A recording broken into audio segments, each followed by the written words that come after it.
Cooking Companions. Nice. Nice. Also, Cooking Companions. Ich bin bekannt im Internet dafür, solche Spiele zu spielen. Natürlich. Jedes Cooking... Nein, nicht jedes Cock-Game. Jedes Cooking-Game wird von mir natürlich gespielt.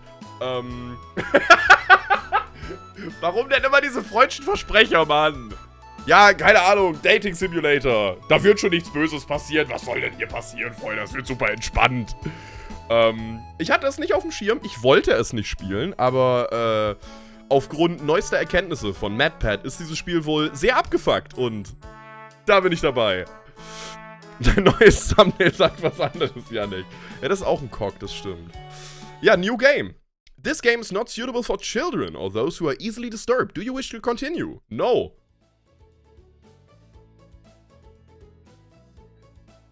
Das ist ein Ending?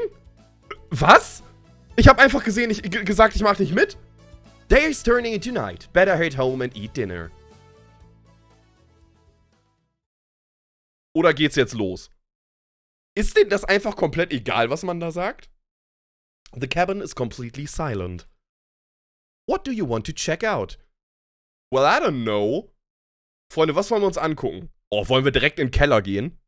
Direkt ab in den Keller. Direkt komplett abgefuckt. Direkt gruselig. Es gibt noch das Schlafzimmer, das Badezimmer. Wir können aus dem Fenster gucken. In die Küche oder Bücherregal. Keller, let's go. Bedroom, Keller, Kinder. Ja, ich glaube, The Basement. The Basement it is. Es wird direkt gruselig einfach. Gucken wir mal. The basement door is already unlocked. Ach, die Tür ist sogar offen. Ja, rein da, oder? You open the door, ready to traverse to the basement. Mhm. Ich find's ein bisschen disturbing.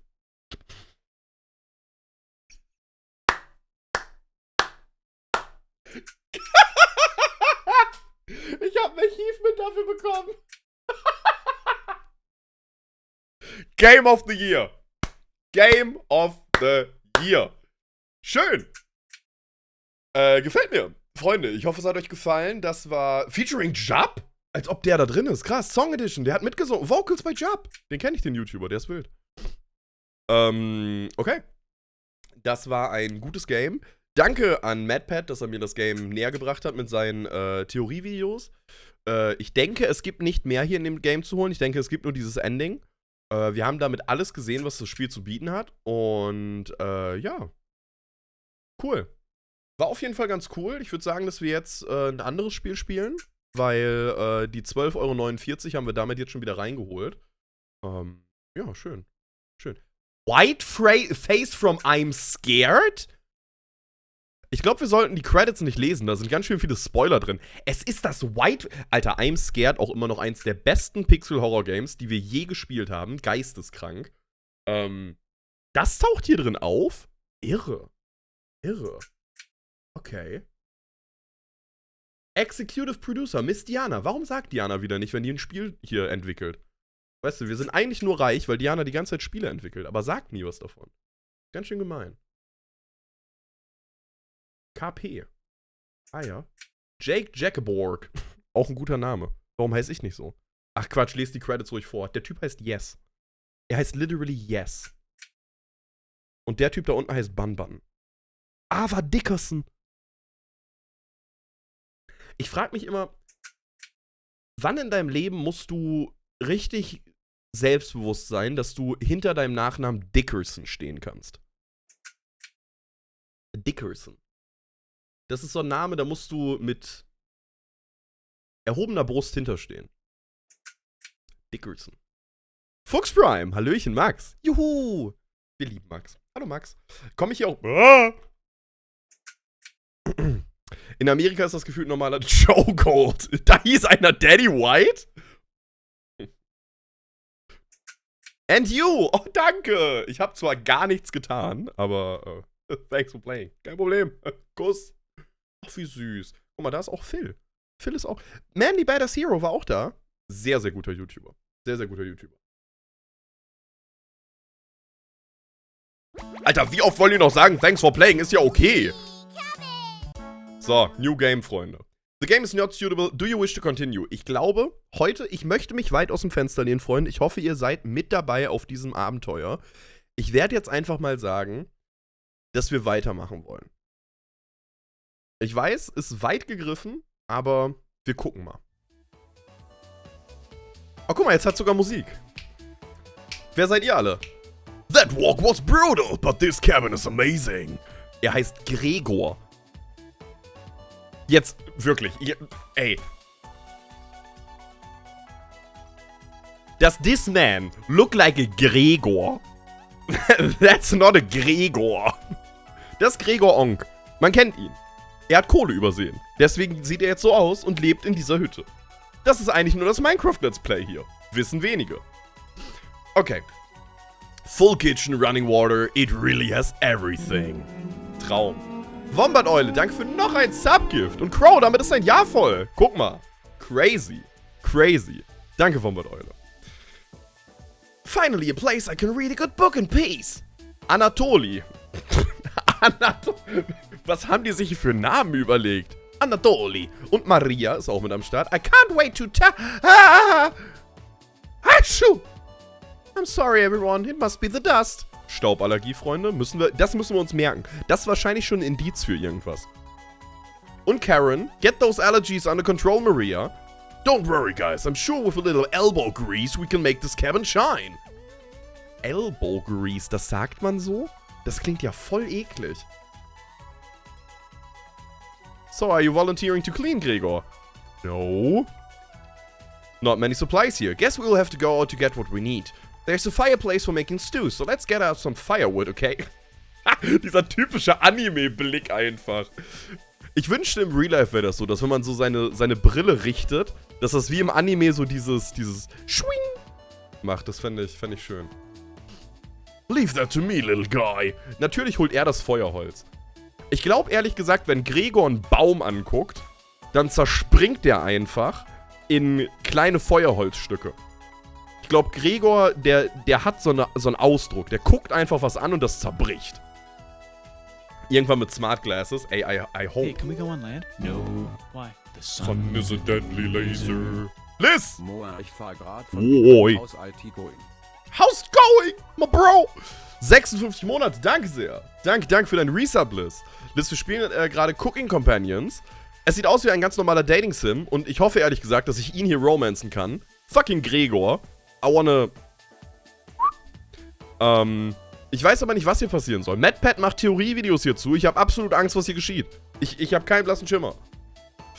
Der zagt sich selbst, der Baum, und geht zum Haus. Wahrscheinlich. Wie ist Karen mit dem Kleid gewandert? Anstrengend. Es war sehr anstrengend. Der schaut einen Stein an und er wird zum Ofen. Oh, ich muss ganz kurz was outpointen. Ich habe gerade original in mein Dashboard geguckt, als der Stream 33 Minuten ging, 33 Sekunden und 33 Zuschauer hier waren. Das war nice. Warum sind wir nicht 333 Zuschauer, Freunde? Da fehlt eine 3. Könnt ihr vielleicht... Es ist doch Ostern. Seid ihr nicht gerade alle bei eurer Familie? Könnt ihr mich nicht auf jedem Gerät anmachen, was ihr gerade habt? So Bildschirm, weiß ich nicht. Auf dem Smart Fridge. Kann ich vielleicht bei euch auf dem Kühlschrank laufen? Dass wenn ihr in die Küche geht, dass ihr dann so dahin guckt und euch denkt, ach, Brain! Und ich stehe da und denke mir, moin, ich bin der Kühlschrank. Das nächste Mal, wenn ihr in Mediamarkt oder Saturn geht, macht einfach überall meinen Stream an. Okay? Das ist nicht illegal, das darf man machen. Easy. Lasst den einfach laufen und sagt Bescheid im Discord, ich gehe direkt live. Junge, Jumpscare. Bold of you to assume, du läufst nicht schon auf jedem Gerät. That's a real fan, right there. Sehr gut.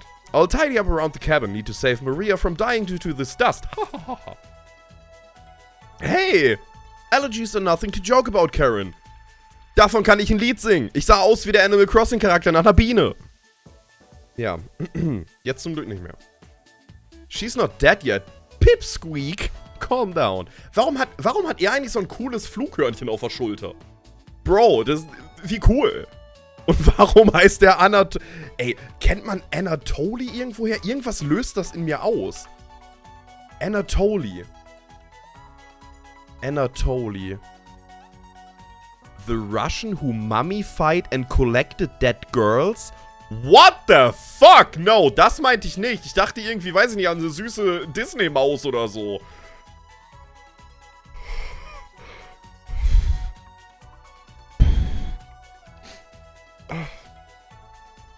I think I'll go foraging outside. With over 450 mouses, 900 fungi and 70 slime moles, there's bound to be treasure up here. Okay, okay. Roughing it is fun. Anatoly knows so much about eatable foods. We're in good hands. I think the slime moles will be the most delicious. Die schleimigen, Most certainly not. What about the fungi? Do you even know which ones are poisonous, Anatoly? Ey, wir werden da jetzt gleich aus dem Wald die deftigsten Magic Mushrooms rausholen.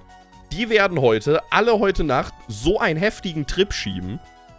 Ich wette, das Game ist nur ein Horrorspiel, weil die voll auf Pilzen abzappeln. Wahrscheinlich. Du siehst gerade einen Flixbus tanken?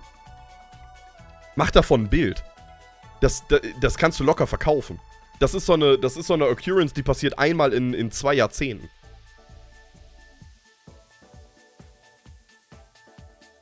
I could figure that out. You can be the canary in the coal mine, Anatoly. I'm not ending up a corpse here. War das er oder sein Flughörnchen? Keep both eyes open, little guy. Plenty of wolves and brown bears around. They won't be a problem. I read up on 10 different techniques to incapacitate them. Number 1 is Anatoly! Oh yeah, sorry Maria. Got carried away again. I'll help Anatoly look for food. I'm definitely better at warding off wild animals. If we come up empty-handed, we can always eat some of the food we've brought. Gute Idee. You mean the emergency ration? Wenn man nichts zu essen hat, isst man auch die Notfallration, Karen. I'm just saying. Bad idea, chump. Einmal kurz Handzeichen im Chat. Wer findet Karen bisher auch so ein bisschen anstrengend? Einmal kurz bitte Hand heben im Chat. Bin ich damit alleine oder ist da noch wer mit dabei? Perfekt. Danke sehr.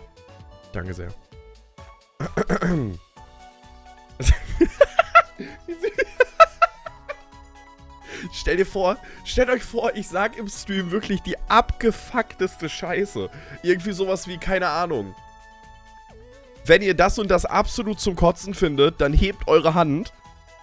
Und dann ist da einfach dieser süße kleine Roland, sitzt da.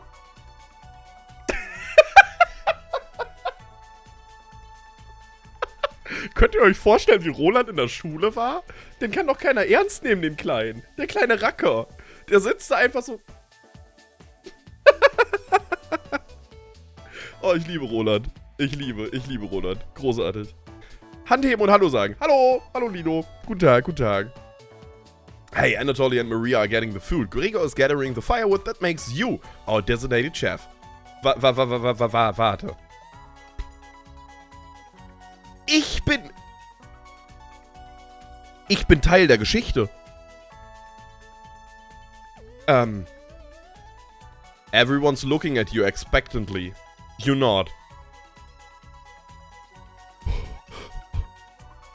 Was ist das jetzt plötzlich für Druck hier auf mir? Very excited to try your cooking. Alright everyone, let's go to work while there's still sunlight. Later. Maria, like it loud. Scooter. Anatoly. Gregor. The 3 exit the cabin, leaving you and Karen alone. Karen. I wanted to tell you. You're fucking annoying. I think Anatoly put the supplies in the kitchen. Thanks for helping out with the cooking. Kein Problem. Mit Cooking, kein Problem. Ich brauche nur Hilfe beim Puzzeln. Beim Puzzeln bräuchte ich Hilfe. Beim Kochen, kein Problem. Tutorial. To save the game, right-click or hit the escape button on your keyboard to pull up the menu. Wow! Save game. Wow, ich habe gespeichert. Nice. This menu will also allow you to adjust volume levels or exit to the title screen to view unlockables. Ist der Sound eigentlich okay? Ja, wahrscheinlich, oder? Sonst hättet ihr euch längst beschwert. Please note, going back to the main menu, exiting the game without saving will remove progress you've made. Be sure to save. Alright. Do you have any experience making meals? Also, ich will jetzt ja nicht angeben, aber ich bin Goldkunde bei Lieferando. Ich habe da schon aus allen verschiedenen Kontinenten was bestellt. Jedes verschiedene Gericht habe ich schon probiert. Und bei mir gibt es 7-mal die Woche Hühnchen mit Reis. Also, was das angeht, kein Thema. Das kriege ich gekocht. Kein Problem. Jemand wird an der Tanke vergessen. Wie frech einfach. Hoffentlich nicht. Okay, Freunde. Sind wir gut? Of course. Probably not. I'm extremely lazy. Also der zweite Punkt ist tatsächlich sehr wahr, muss ich zugeben. Wir können auch einfach nichts sagen. Warum macht sie eigentlich die Angela Merkel-Raute? Warum macht sie hier den... Das Internet ist für uns Neuland? Ich bin für nix sagen. Das ist halt voll frech. Einfach absolut gar nichts sagen. Was macht die, wenn man nichts sagt? Scheiße. Die wird sauer. If you're a mute, you can tell me now. Karen. Karen. Karen. Karen. Hör mir mal zu. Gesetzt dem Fall, ich wäre stumm. Wie stellst du dir vor?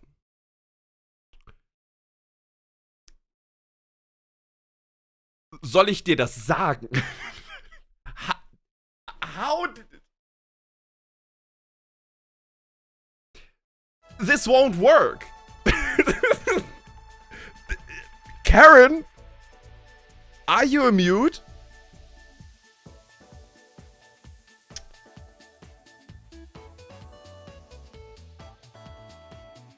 Die Frage ist, wenn wir jetzt sagen, dass wir nicht reden können, dann wird das ja das ganze Game komplett in eine andere Richtung bringen, weil wir können nie mit den anderen reden. Oder wir tun's und dann ist sie noch mehr pisst, weil sie dann merkt, wir haben sie nur verarscht. Das finde ich gut.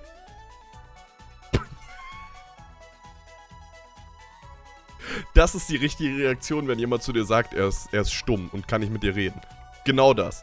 Genau so guckt man dann. Ach, du kannst nicht reden? Der Smiley Max, genau der! Oh Mann, ey. Oh, nee. You're pretty bad at lying. How would you know?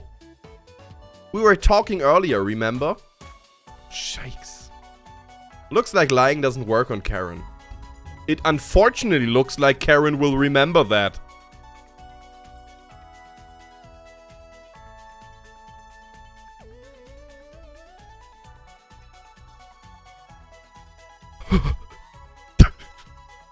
Fuck. Direkt erstmal speichern. Das möchte ich speichern als Punkt. Karen pissed. I got dusting to do in the living room.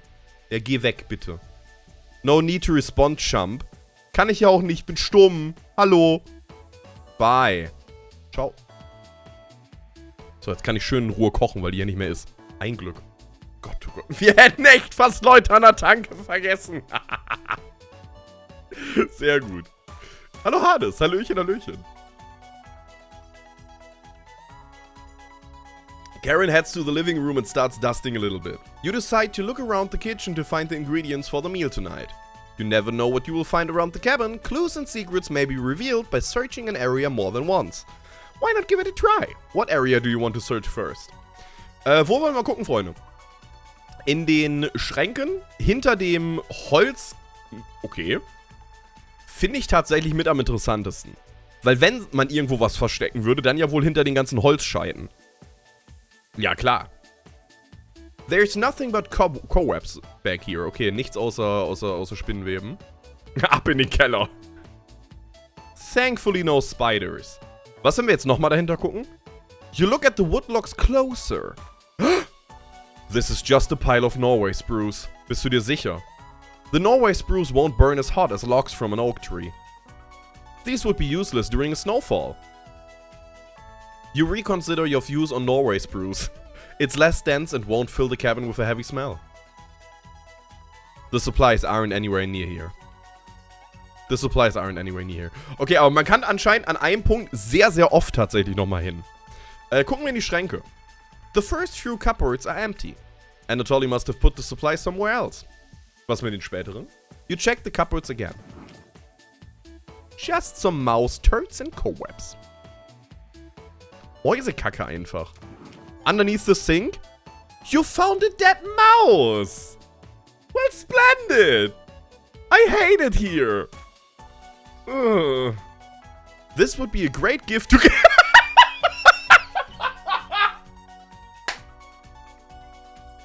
Geil! Wir haben es einfach schon komplett...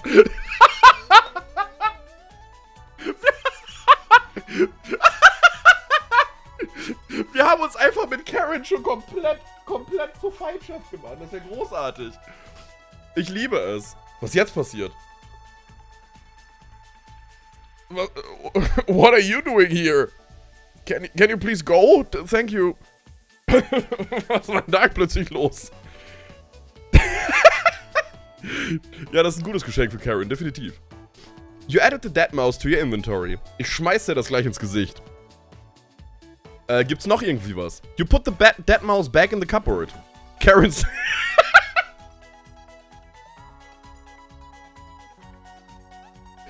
Karen is not ready for the dead mouse yet. Ich will die aber haben. You notice the letter L engraved on the left side of the cupboard. What a fitting gravestone for the mouse. Sure.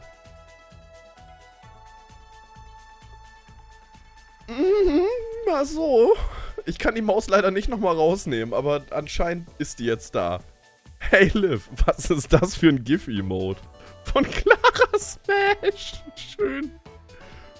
The drawers. You check the drawers on the left. Just some dirty knives. Alright. You check the drawers above the mouse hole. Some kind of mold is growing in this one. Baby Karen will find it appetizing. Boah, Alter. Wir hassen Karen jetzt ja einfach komplett. Noch nicht mal nur so ein bisschen. Das ist gerade richtiger Hass. Ich lieb's. You check the drawer above the wood pile. Something is making it difficult to open. You pull it open with all your might.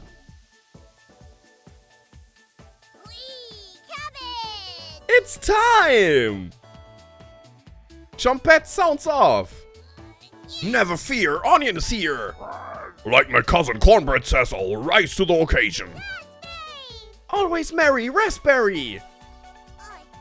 Potato. Cabbage stuffed me into the straw. I'm pretty sure this counts as kidnapping. Where the trumpets? Okay. Why talk with those boring humans? All they have to give you is drama.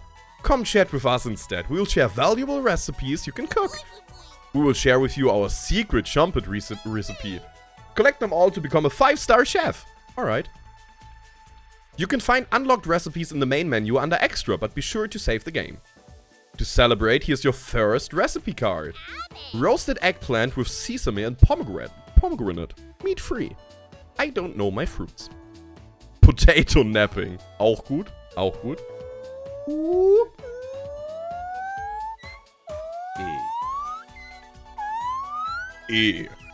Bim Verrecker, danke sehr für 29 Monate schon. Danke für deinen Resub. Herzlichen Dank.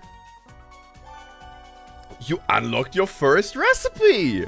If you ever want to talk, just come to the drawer. Trumpets. Let's move out. Wo gehen die jetzt hin? Cabbage rudely slams the drawer closed. Der hat einfach die Tür zugemacht.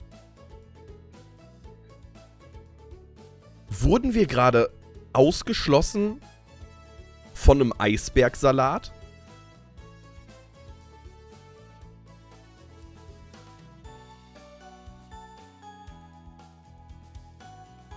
Okay.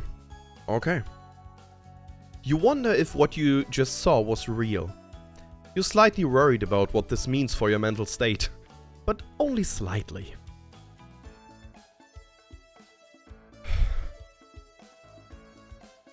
Hey!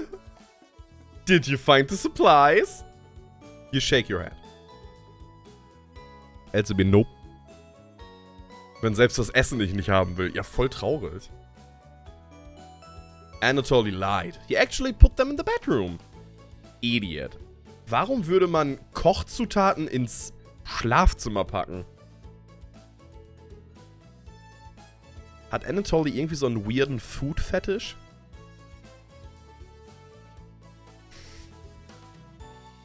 Here you go. You got the emergency supplies. Karen leaves you alone. Thankfully. Thank you. You start a fire with some of the wood and get to work on cooking dinner. Tonight's entry, vegetable stew. Okay. In a large saucepan over medium heat, you heat some water with potatoes, carrots, and celery in it. Okay. Hey Karen, you want to look into the cupboard? There's something nice for you. And if you're hungry, there's mold under it. 50 minutes later, you drain the pan and set the vegetables aside. Placing some butter in the saucepan, you melt it over medium heat. Das ist einfach wirklich ein Rezept, danach könnte man kochen gerade. Voll gut. Throwing some chopped onions in, you cook it about 10 minutes. Ist das nicht der Plot von Ratatouille? Tote Maus, Halluzination und Kochen? Ist die tote Maus, die wir hier gefunden haben, Remy? Bitte nicht. The onions are tender and translucent. Perfect. You next mix in some flour, salt, pepper and heavy cream into the saucepan, adding the vegetables to the mixture. Hours pass. Stunden? Machen wir gerade so eine 36-Stunden-Lasagne? Ja, und dann habe ich da das schön in den Kühlschrank gestellt für die nächsten 4,5 Monate. Das Ergebnis war unfassbar. Kennt ihr diese YouTube-Videos? So 100-Stunden-Lasagne und sowas? Total irre. We're back! More firewood than you will ever need. We found some wild sorrel. Maybe tomorrow we'll have a bigger bounty. Was ist ein Sorrel? Sorrel. Sorrel. Wiesensauerampfer. Ja, Freunde, falls ihr irgendwann mal überzeugt seid, dass die deutsche Sprache einfach weird ist.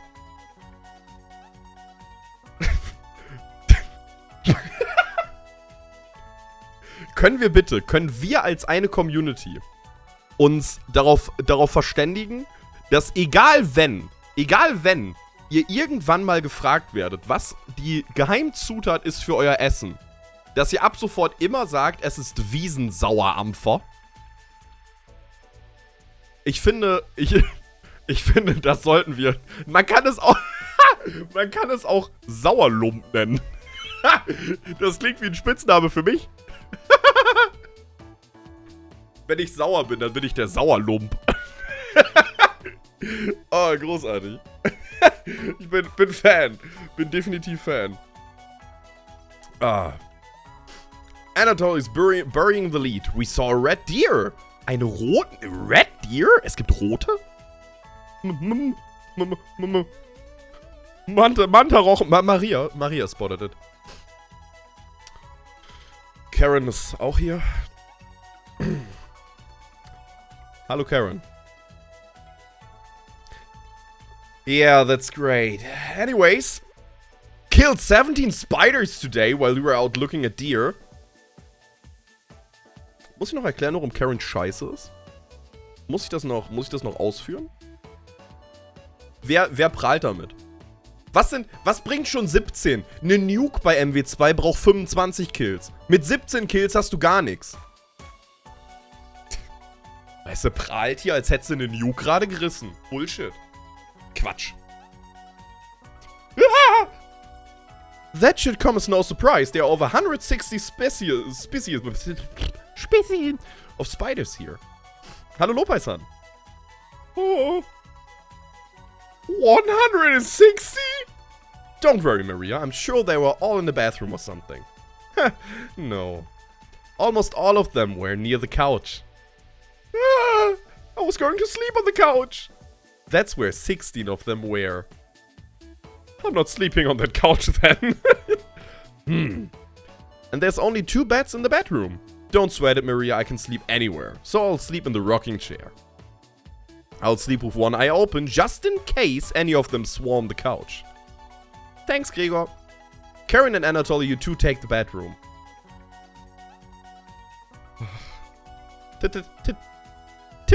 Thanks, big guy. Joke's on you, Gregor. I always planned on taking one of the beds. Ja, natürlich wolltest du direkt ein Bett haben, Karen. So, als ob wir dich einschätzen würden, dass du nicht die Prinzessin bist, die auf der hohen Matratze schlafen will. Können wir Karen nicht irgendwie, weiß ich nicht. Ich habe einen wilden Vorschlag. Wenn uns aus welchen Gründen auch immer das Feuerholz ausgehen sollte. Ihr könnt den Satz vervollständigen. Hey Anatoly, I snore louder than a lumberjack. Sweet dreams, chump. You turn Burke to You turn Burke to your bobbling vegetable stew and try a bite. Es schmeckt absolut scheiße.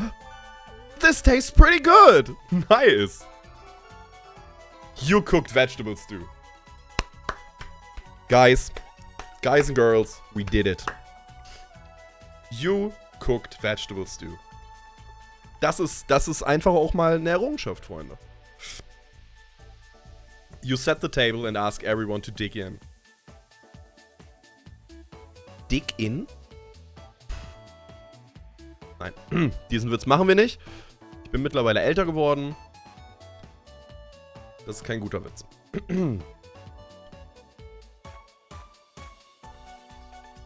Och, guck mal. Aber man muss auch zugeben, bei solchen Dating-Sims, die spiele ich ja überhaupt nicht, auch so Visual Novels und sowas.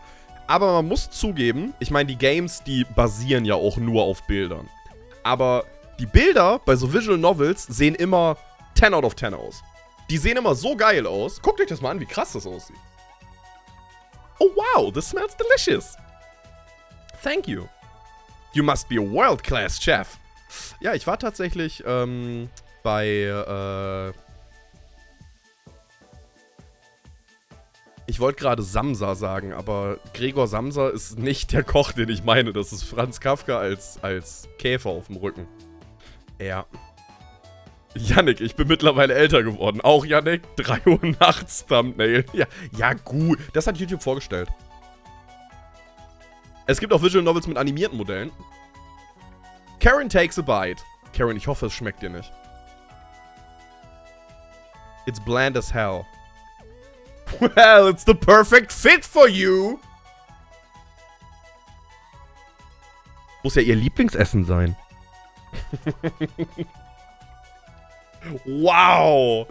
Ich habe nicht nur ein Essen gekocht, sondern auch einen Spiegel. Ist ja irre. Das muss man erstmal schaffen. Gordon Ramsay, so hieß er. Karen. Tastes like every other vegetable stew I've ever had. So generic.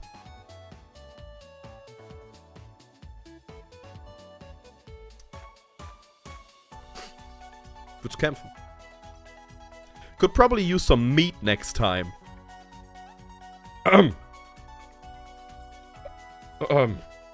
Dig in meat. Gross. For a side dish, we could bake some bread and utilize the Fragaria vesca, also known as strawberries, for some jam. Fragaria vesca. Fragaria vesca. Du nutzt wirklich diesen Term, anstatt einfach Erdbeere zu sagen?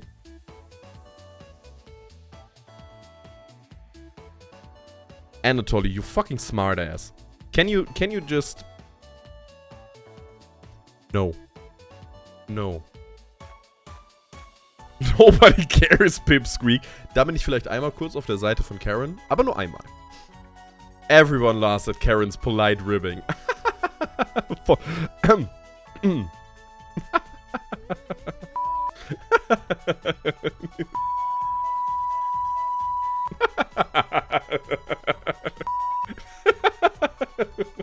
Karen.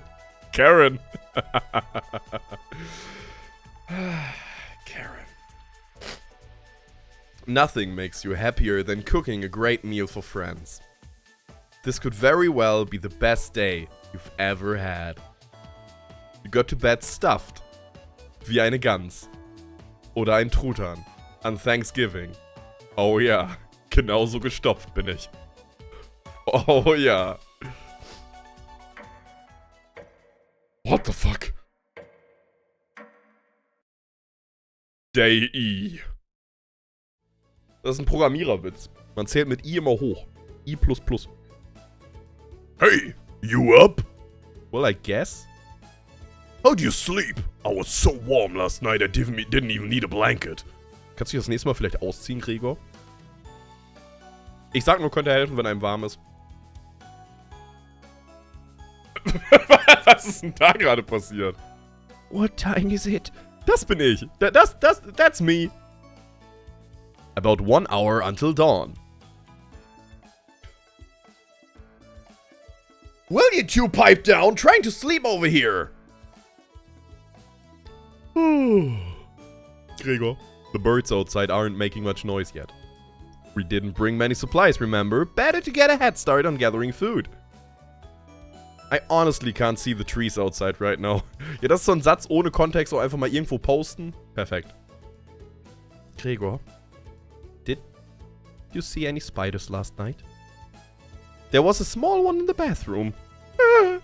Actually, I did see a centipede by the sink. Maria turns a little pale. Karen's messing with you, Maria. Let's find more than Will Sorrel today. If you're lucky, little guy, maybe I will teach you how to catch some wild brown trout. Ich habe gerade erst Turd gelesen. Ich dachte, die wollen gerade wilde braune Kacke sammeln. Die so durch den Wald hüpft. Ich weiß ja nicht, in was für einem Zauberwald die sind. Vielleicht ist das hier das große Ding. Nobody knows. What's with you and meat, big guy? Das ist die ab 18 Version. Anatoly und Gregor.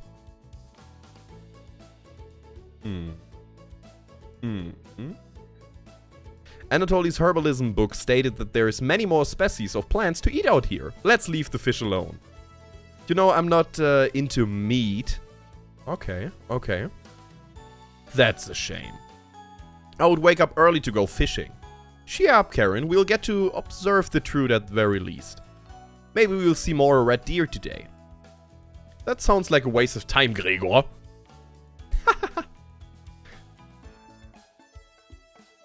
Obwohl das Rote verstehe, außer die grünen Augen vielleicht. Ich habe gerade kurz darüber nachgedacht, dass die Zutaten, die in der Schublade sind, wieder gespiegelt werden von den Leuten hier. Aber ich wüsste nicht ganz genau, wer ist. Die grünen Augen hätte ich am ehesten gesagt, dass sie vielleicht sogar Cabbage ist. Aber alles andere könnte ich nicht zuordnen. Dementsprechend wahrscheinlich eine dumme Theorie. Maybe we will find some blackthorn berries. Hey Skybell, dir auch. I love blackthorn berries. We'll be back later. Can you watch our stuff today? Klar, easy. Thank you. Du meinst wohl eher Cabbage? Oh. Thanks. Don't steal anything, okay? Deine Sachen werde ich als erstes klauen und direkt in den Mülleimer ins Lagerfeuer schmeißen. Karen. Maria, Anatoly, Gregor, and Karen leave the cabin with a hop to their step. You're alone, but thankfully you have a drawer of chumpies to keep you company. Each day you will be asked to explore a different part of the cabin. You only get one choice. Then the day will end. Choose wisely. Oh fuck. Okay, dann fangen wir mal an, dass das hier Tag 1 ist. Obwohl, vielleicht sollten wir das... Fangen wir bei Page 2 an. Das ist Tag 1. What do you want to check out today? Ja, Lopaisan, genau deswegen spielen wir gerade das Game. Wir haben uns die Theorie extra nicht angeguckt, sondern direkt das Game gekauft, weil wir uns das selber mal angucken wollten, bevor wir den Hintergrund erfahren. Ihr dürft natürlich entscheiden. Freunde, wo geht's hin? Was machen wir an Tag 1?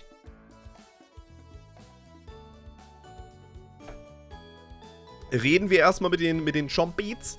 Gehen wir ins Schlafzimmer? Gehen wir ins Badezimmer? Oder gehen wir tatsächlich wieder in den Keller? Bathroom.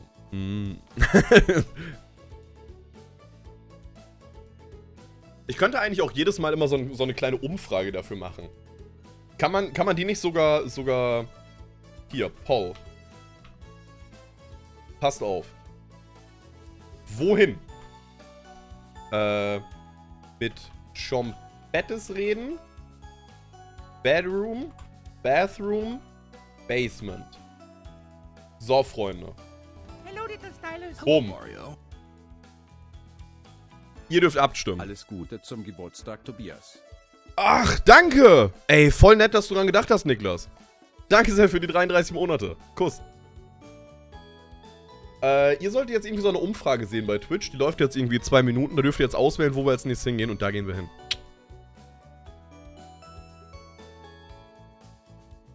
Frohe Weihnachten, Niklas. Momentan sieht es aus, dass ihr alle ins Schlafzimmer wollt. Was wollt ihr im Schlafzimmer machen, Freunde?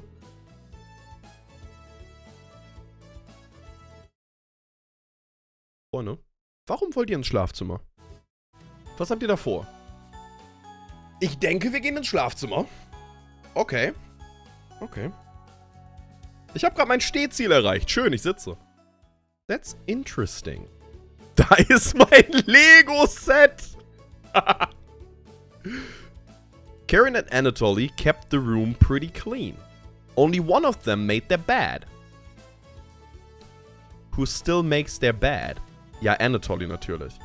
You look underneath one of them. You found some extra emergency supplies. Wird von Anatoly sein. You decide to look through them and start planning your next meal. Ich hätte mich gerne noch weiter umgeguckt da drin. Warum ist sie so glücklich? We're back! Was mit Oh. 10 Monate, okay, ein Witz. Ich dachte, Mach muss die Liebeskügeln schnell rausziehen. Kevin, 22. hat seine Freundin gestartet wie einen Rasenmäher. Bro, was? Okay.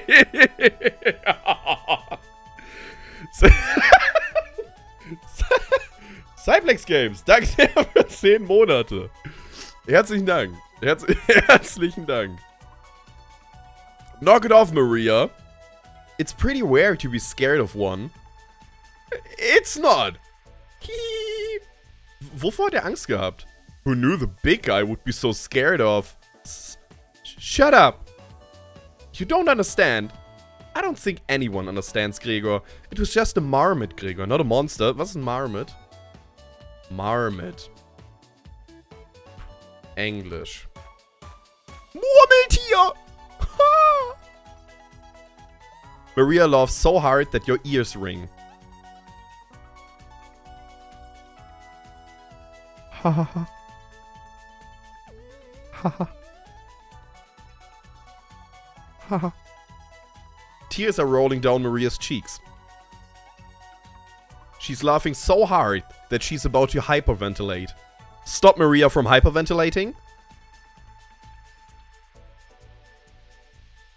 Absolutely not. Why not? One less mouth to feed, right? Das hab nicht ich entschieden. You don't get it. It's pretty personal. Then please explain, big guy. Gregor looks incredibly uncomfortable. Let's leave him alone. We found some raspberries and elderberries near the cabin. Quite the selection of berries. We also find more wild sorrel. Oh, schön. Is this going to be enough for a good meal? Everyone is looking at you for an answer. You decide to do an inventory of all available ingredients. It takes you a while, but you decide on your cabbage rolls. You first bring a large pot of water to boil. You let the cabbage leaves boil for 2 minutes, draining the pot into the sink. In a medium mixing bowl, you combine some cooked rice, onion, and egg, salt, and pepper, along with some tomato sauce. You use your hands to mix thoroughly and decided to wash your hands after it won't come off. Dividing the rice mixture evenly between the cabbage leaves, you then roll them up and tie a string around them so they stay in one piece. You place the cabbage rolls in...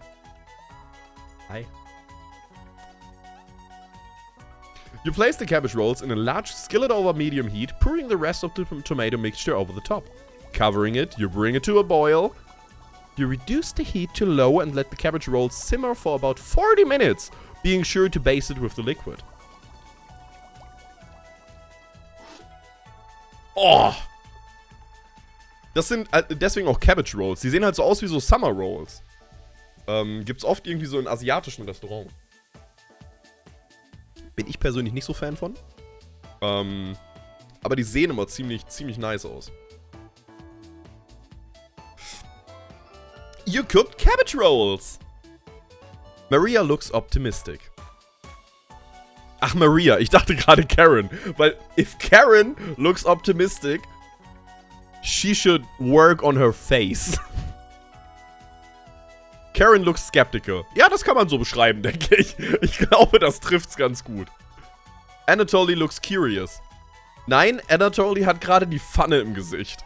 Und da die ziemlich heiß ist, tut das wahrscheinlich gerade auch sau weh. Gregor looks thrilled. Ja. So gucken Väter, wenn sie thrilled sind. You watch intensely as everyone takes the first bite. Das ist immer so ein bisschen, als ob man vor so einer Jury sitzt. Geil, Karen erstickt, jawohl, let's go, let's go. Ach nee, sie hat nur gegessen, schade. Ich meine, auch zum Glück. That's pretty darn good. Wow, I could eat the whole batch myself. I think the vegetable stew tasted better, but I'm loving how tender the cabbage is. The sauce is pretty red. Did you use fresh tomatoes for it? Nein, ich habe tatsächlich die tote Ratte genommen und habe sie vor euch... It really adds to it. Spoon some of the liquid on top of it. You will thank me later. Incredible. It's definitely growing on me. Thanks again for cooking. This really was something special. Everyone leaves the dishes behind for you to do. Danke, dass ich auch noch abspülen darf. Ist toll. Not happening! You settle in and go to bed. Everyone goes to bed full. Hat jetzt... Oh.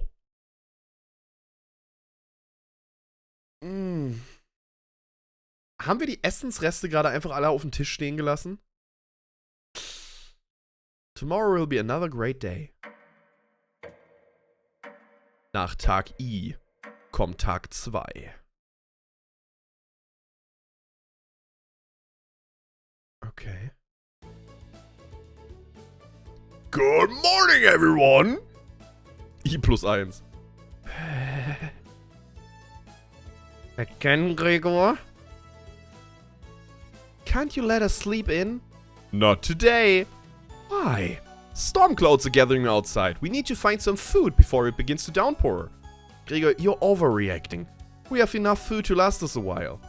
Enough food? I thought we used most of the supplies for last night's dinner. He's right. The meal you made was delicious, but it used a lot of what we had. Gregor is also correct. Precipitation is unusually high in this area, with many areas being high risk for flooding. It would be foolish to not go out and look for food today. You really think it will flood? Flood, I think. Thankfully the cabin is on higher ground, but that doesn't mean we're safe from floodwaters. Aber wir würden jeden Kampf gegen Anakin gewinnen. Wir haben den High Ground. Easy peasy. Also falls irgendwann eine Star Wars Anekdote kommt, kein Thema. Wir gewinnen. It's always a possibility, so it can't hurt to be prepared. You're losing it, Gregor. Karen, there's nothing to worry about. I think Gregor's right, Karen. Huh? It won't hurt to prepare for the worst. I think she's right, Karen. Fail to prepare, prepare to fail. Anatoly, let's go out and prepare for the storm. Foraging should be a key priority today. There are plenty of eatable foods and it has better odds than trying to hunt. Give me a few minutes and I will plot out our route on some paper. Let me help, little guy. Anatoly and Gregor head to the bedroom to consult the map. Maria and Karen are still hanging around. Tutorial. Unfortunately in life, you can't make everyone happy. When given a choice to speak to a character, choose wisely. You can only select one of them. Try to max out your bond with certain characters for unique dialogue and scenarios. Which one would you like to talk to?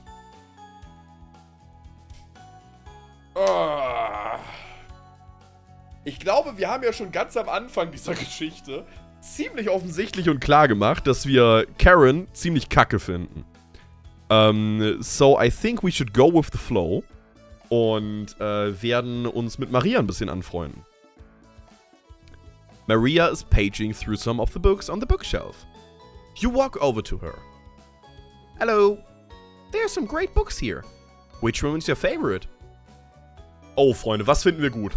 Das Romantische, das Handwerkliche, the Crafting One, oder das Gruselige, the Scary One? Eigentlich bin ich für das Scary One, oder? Wir wollen schön hier, ne? Das Minecraft... Oh mein Gott! Das Minecraft-Crafting-Buch von Concrafter mit 101 Tipps zu Minecraft? Wow!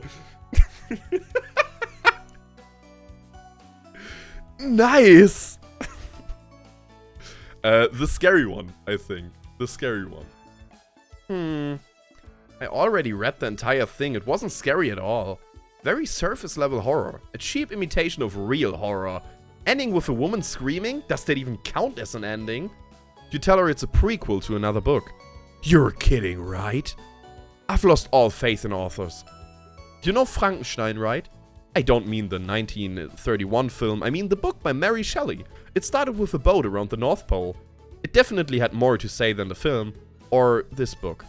Maria is judging your choice harshly.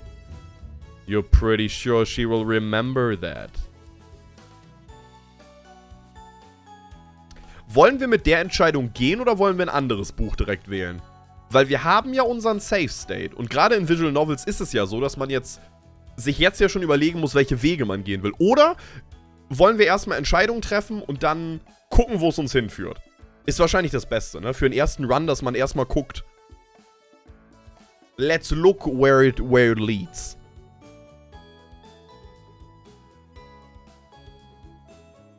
Ich glaube, das ist eine gute Idee. Gregor and Anatoly come back from their meeting. Gregor is blushing slightly. Peepers. Hey, can you cook something while we are out? You're not. Thank you. Alright everyone, we have our route now. Let's beat those rain clouds.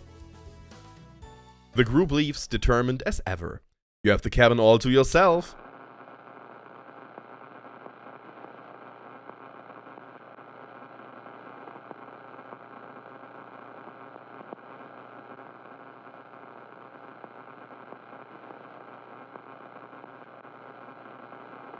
What's that noise? Sounds like it's coming from the kitchen. Huh? Radio? What's going on with that radio? You didn't even notice it on the ground when you walked in. Did somebody leave this radio here? It looks newer than anything you've seen before. Seems to be broken. Better hold on to this. You got the strange radio! Before you cook dinner, what should you check out? So, Freunde. Ihr seid wieder an der Reihe. Gleiche Umfrage erneut. Und zwar, konnte man nicht auch eine alte Umfrage auswählen?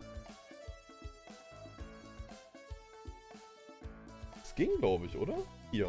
Abstimmung verwalten. Neue Abstimmung. Nee, leider nicht. Naja. Wohin? Kitchen, Bedroom, Bathroom oder Basement? Freunde, ihr dürft mal wieder auswählen. Umfrage ist draußen. Wo geht's als nächstes? Anscheinend kann man sogar jedes Mal in den gleichen Raum gehen, was natürlich auch sehr interesting ist. Aber ich weiß nicht, wie zielführend das ist, immer wieder in den gleichen Raum zu gehen. Außer Karen versteckt da irgendwas oder so. Nobody knows. Okay, also der Trend geht momentan zum Badezimmer. Verständlich. Duschen wäre wahrscheinlich auch mal nicht schlecht an unserer Stelle. Wenn wir schon die ganze Zeit irgendwelche Essenszutaten anpacken. Okay, Badezimmer. Let's go.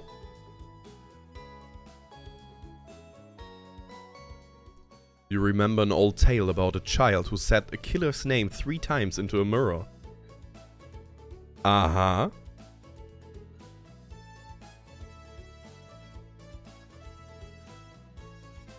But you can't remember how it ended. You're too frightened to even try it. You leave the bathroom a little more scared than when you entered. Das war's?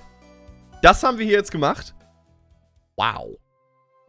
Maria's back early today. Hey. The others are still looking for food outside. Anatoly found some more berries. But nothing that will feed all of us. Please don't tell the others. But I'm a little worried about our supplies. I crunched the numbers and we don't have enough food, even with rationieren, to last if there's a big storm and we get stuck here. Maria seems disappointed in your inventory management. Can you try cooking with a little less this evening? You're not. Thank you. You've done such a great job with meals so far. You're very sweet. Is Maria blushing a little bit? Maria will remember that. Woo!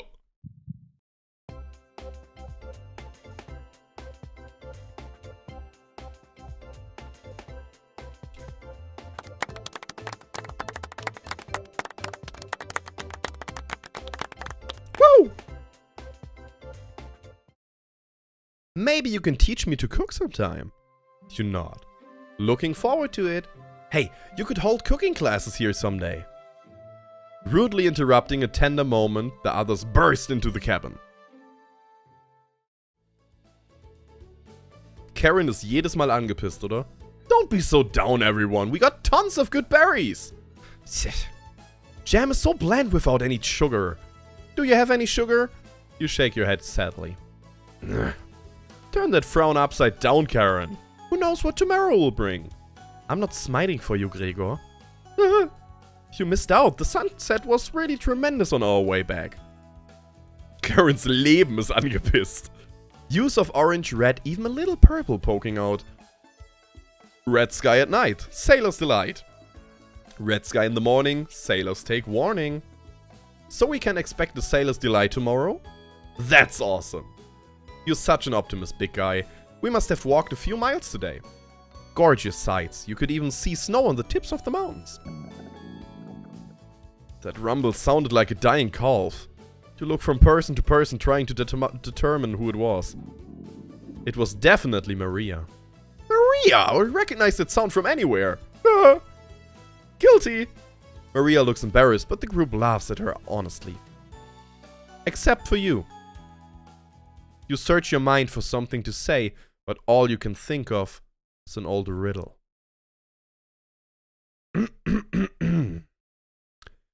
Those who have it do not want it. Those who have it least succeed. So those who have it for too long perish. When you feed it, it gets smaller. Hunger. Hunger. Appetit. What am I? Hunger. Appetit. Weil wenn man es zu lange hat, dann stirbt man. Dust? Gregor. Gregor. Bitte. Gregor. Try again, big guy. Everyone is pondering the answer. Maria's face lights up. I got it! Is it hunger? Correct! Warum ist das in der Pixelschrift geschrieben? Bisher wurde noch nichts in der Pixelschrift geschrieben. Das macht mir ein bisschen Sorgen. Yeah, I was going to guess that. Nein, Karen, du hast wahrscheinlich gerade keine Ahnung. Weiß nicht. Und irgendwas Dummes gedacht. Hi, Logan. So, what's on the menu tonight, chef? Bread and jam. You crush the berries in your small mortar and pestle, spreading it onto some crusty bread. Ooh! You cooked raspberry jam and bread. The bread's a little tough. Gregor, don't look a gift horse in the mouth. But this homemade jam is to die for. Sorry. Ich dachte eigentlich heute kein Laden, but guess I was wrong.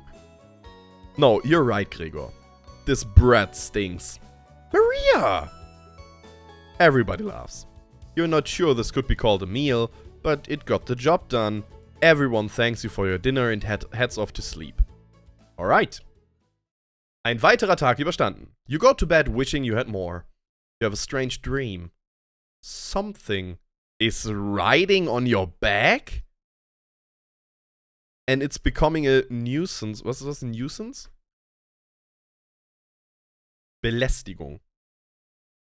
You try to see it in the mirror, but you can't get a good look at it. You try almost everything, but it won't get off. The pain between your shoulder blades is getting worse by the minute. You wander away from the cabin, stumbling by a river to soak your pain in cool water. Didn't want things to come to this, but you've, exhausted all other options. You swim out to the middle. Rocks on the bottom cut your feet. You slip and fall to your knees. You lean back, trying to submerge the thing underneath the waters. But it won't drown. It won't drown. It won't drown. You splash frantically, plunging your head beneath the water. The current takes you downstream. You try swimming to the shore, but it's no use. Water fills your mouth and nostrils. Ooh! After a minute, you stop struggling against the current. As you gaze up at the sky, you feel it leaving your back, drifting into the sky as you sink to the bottom. As you take your last gasp, you see what was on your back staring into your eyes. But you don't even have the air in your lungs to scream. You wake in a cold sweat. What the fuck?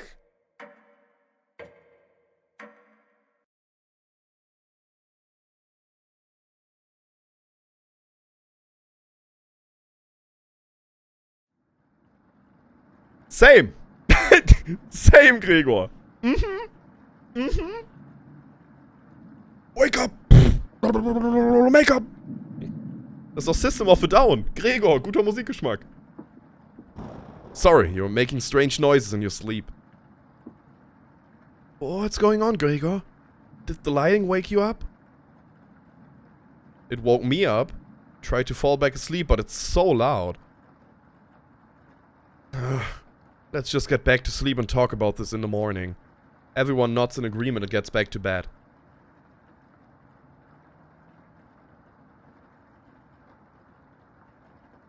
Except for you. You can't fall back to sleep. Can't fall back asleep. You still have goosebumps from the nightmare. Karen's snoring is louder than a sawmill. You find it very loud and very distracting. You don't sleep a wink. Everyone is now up and awake in the cabin. You hear the front door open and quickly slam shut. Anatoly sounds petrified.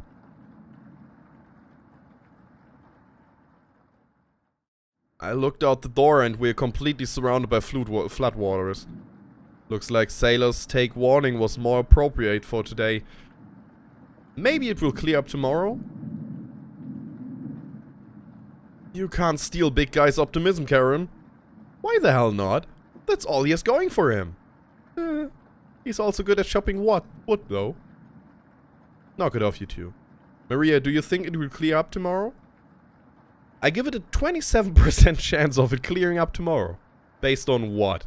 I was bored stiff, so I read a book on local precipitation levels for the last 20 years in the living room. Was man halt so tut, wenn einem langweilig ist. Sounds like you're stealing Anatoly's thunder. Anatoly, you're a book nerd, right? Why didn't you read it? Couldn't make it past the cover. Is that right? Yes. That bookshelf has some great books on artisan crafting and natural science. Why let them sit there gathering dust?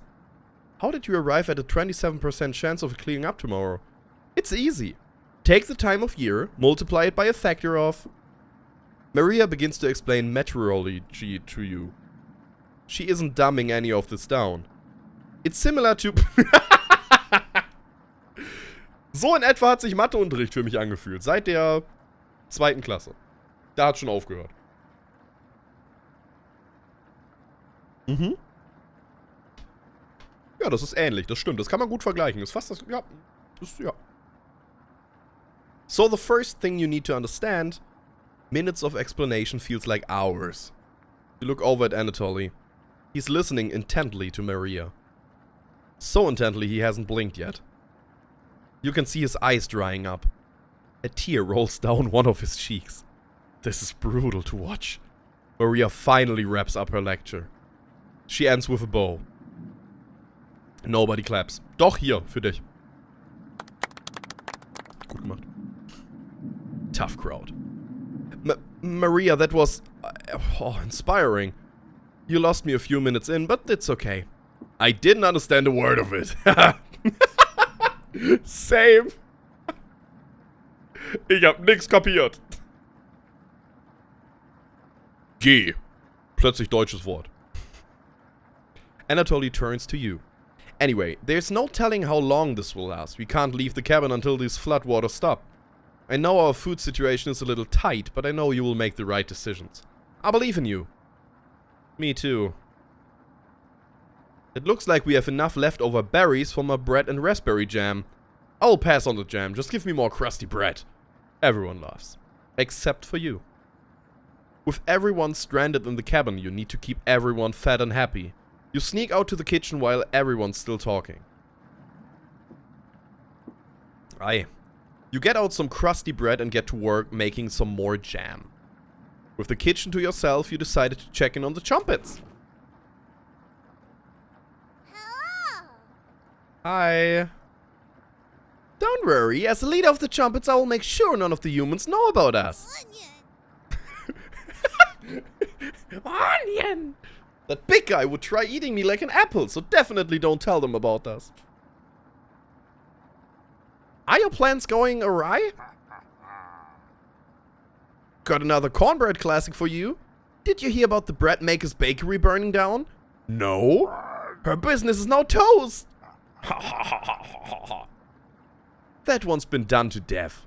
Do you know how raspberry and milk were introduced? You tell her no. Raspberry. Milkshake.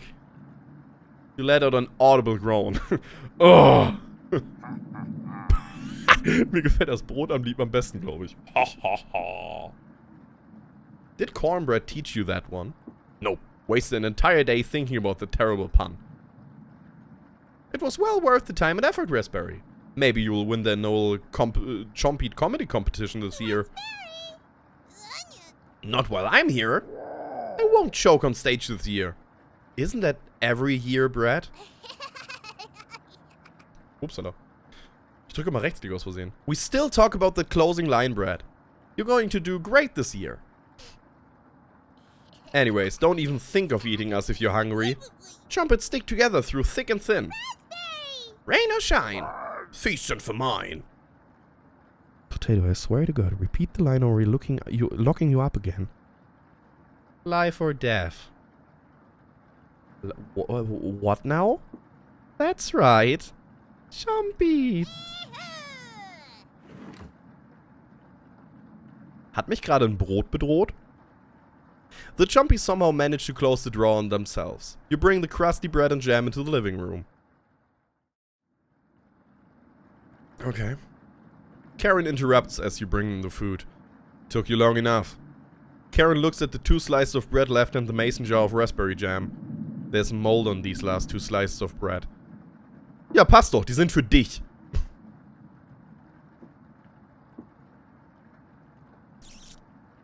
Karen is right. What the hell is the matter with you? You grip the knife tightly in your hand. What? You think this is enough? For 5 of us? Karen, wir können da ganz schnell 4 draus machen. Oh, wait. We can't throw this bread away. It's all we have left. Gregor's right. Anatole, will mold spores give us food poisoning? I'm no scientist. Sorry. Let's pick off as much mold as we can. We can't leave with the floodwater, so this will have to last us another day. Everyone grimly nods, ripping apart their piece like a pack of wolves. Gregor seems to unhinge his jaws and eat it in one bite. He looks like a duck eating bread. Thanks again. Bread and jam isn't much of a meal, but it's more than we had when we left Ukraine. Plenty of rainwater outside, so at least we won't die of dehydration. But until the storm's over, nobody should leave the cabin. Should clear up if we just give it a chance. Anatoly, where are you getting that information from? One of the books on the bookshelf about the climate here. You're illiterate, so that definitely is a lie. I've seen him reading. Little guy's been studying. I'm serious. He pretends to read those books because he wants us to think that he's smart, but I can tell he's just staring at the page faking it. What do you think? Anatoly doesn't know his weather condition from a hole in the ground. Karen is correct. Anatoly can read. I saw it with my own 2 eyes. Warum sollte ich hier gegen Anatoly sein? Karen is, as always, a little bee. Anatoly can read. I saw it with my own 2 eyes. You must be going blind then. Thanks. I don't know why Karen would make something up like that about me. You aren't fooling anyone, Anatoly. Karen has stormed off. Hoffentlich nach draußen. Thanks for backing me up.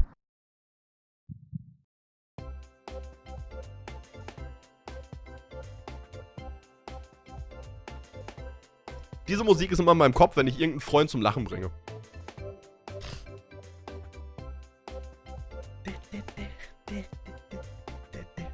Einfach toll. Da freut man sich. Immer wenn ich einen Lull im Chat sehe, dann spielt diese Musik in meinem Kopf. Danke, Freunde. Good to have someone so positive around. Anatoly looks relieved. Oh, bro. I guess let's call it a day. Yeah. Sure. Haben ja auch nicht so viel Kraft, würde ich mal behaupten, ne? Everyone shuffles off to their sleeping areas. 10 minutes later. Hey. Karen likes to find somebody's weakness and use it against them when she's frustrated. Just wanted to thank you for backing me up earlier. You're very sweet to do that. Anatoly looks at you with a look of admiration. See you tomorrow. Oh, süß. Anatoly looks like he's blushing as he walks away. You're definitely sure Anatoly will remember that. Schön. Oh. Damn. Gleich 2 auf einmal bekommen. Hammer. You get ready for bed and put a blanket on. You go to bed very hungry. Day 4. Ich habe kein gutes Gefühl dabei. You don't dream the entire night, but you sleep through everyone waking up. Ist es noch am Stürmen? And that's how fast the deer could run if startled. Whoa. Incredible. Impressive. Oh, I wish we had a deer here. With the food getting lower, let's just skip today's meal. No! It's only for 1 day. Various cultures and religions have practiced fasting throughout history. That doesn't make us feel any better, Anatoly. What options do we have? Our food wasn't rationed properly. Hallo, können wir das bitte nicht alle gerade darauf zurückführen, dass ich anscheinend keine guten Rationen gemacht habe? Excusez-moi. Anatoly leaves, mumbling to himself. So passive-aggressive of him. Everyone goes to a separate area. Karen in the bedroom, Gregor in the living room, Maria in the kitchen, and Anatoly in the bathroom. Who do you want to speak to? Puh. Das ist jetzt schwierig. Das ist jetzt knifflig, finde ich. Eigentlich würde ich, glaube ich...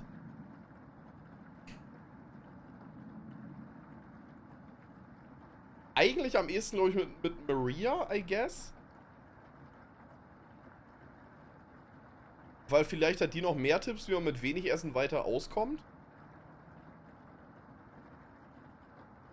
Lass uns einfach Karen essen. Ja, vielleicht läuft es darauf hinaus, stell dir vor.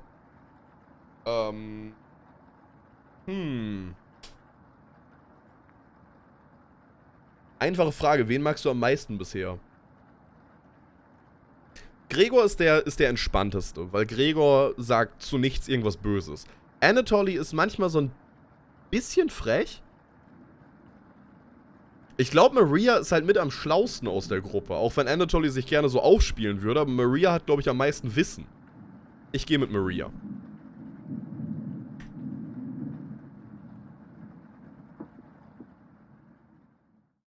Oh. Didn't hear you coming. I was just double checking if there was any food we might have missed. But I couldn't get the drawer open. Oh. Could you give it a try? Great. While you go do that, I'm going to get some more reading done. Okay. Gut, dass sie den Drawer nicht aufbekommen hat, weil den Drawer, das bedeutet, nur wir können die Trumpets sehen. Okay. Okay. Okay. Later. You give the drawer a hard jank open. Hi. Hello. Is the thunderstorm keeping you up at night? You just need to roll with it. Raspberry whispers so quietly you lean over to listen to her. We need to talk soon. Please listen to me when the time comes. Anyways, Raspberry. please don't let the others see us. Cabbage. That's right, Raspberry. Part of being a trumpet is secrecy. Wouldn't want those humans to overhear our meetings, now would we? You shake your head. Good. Chumpeats! Rolling out. You shut the drawer. Everyone looks pretty down this evening. Wish the rain would just stop. You're all doing great. We must be almost to the end of this nightmare. I'm so hungry. Alter, guck mal, der hat hier schon richtig so Falten gekriegt, weil der so Hunger hat. Me too. You are too. You wish everyone a good night and get ready for bed. Ugh. You go to bed with a growling stomach. Wake up. I said, wake up.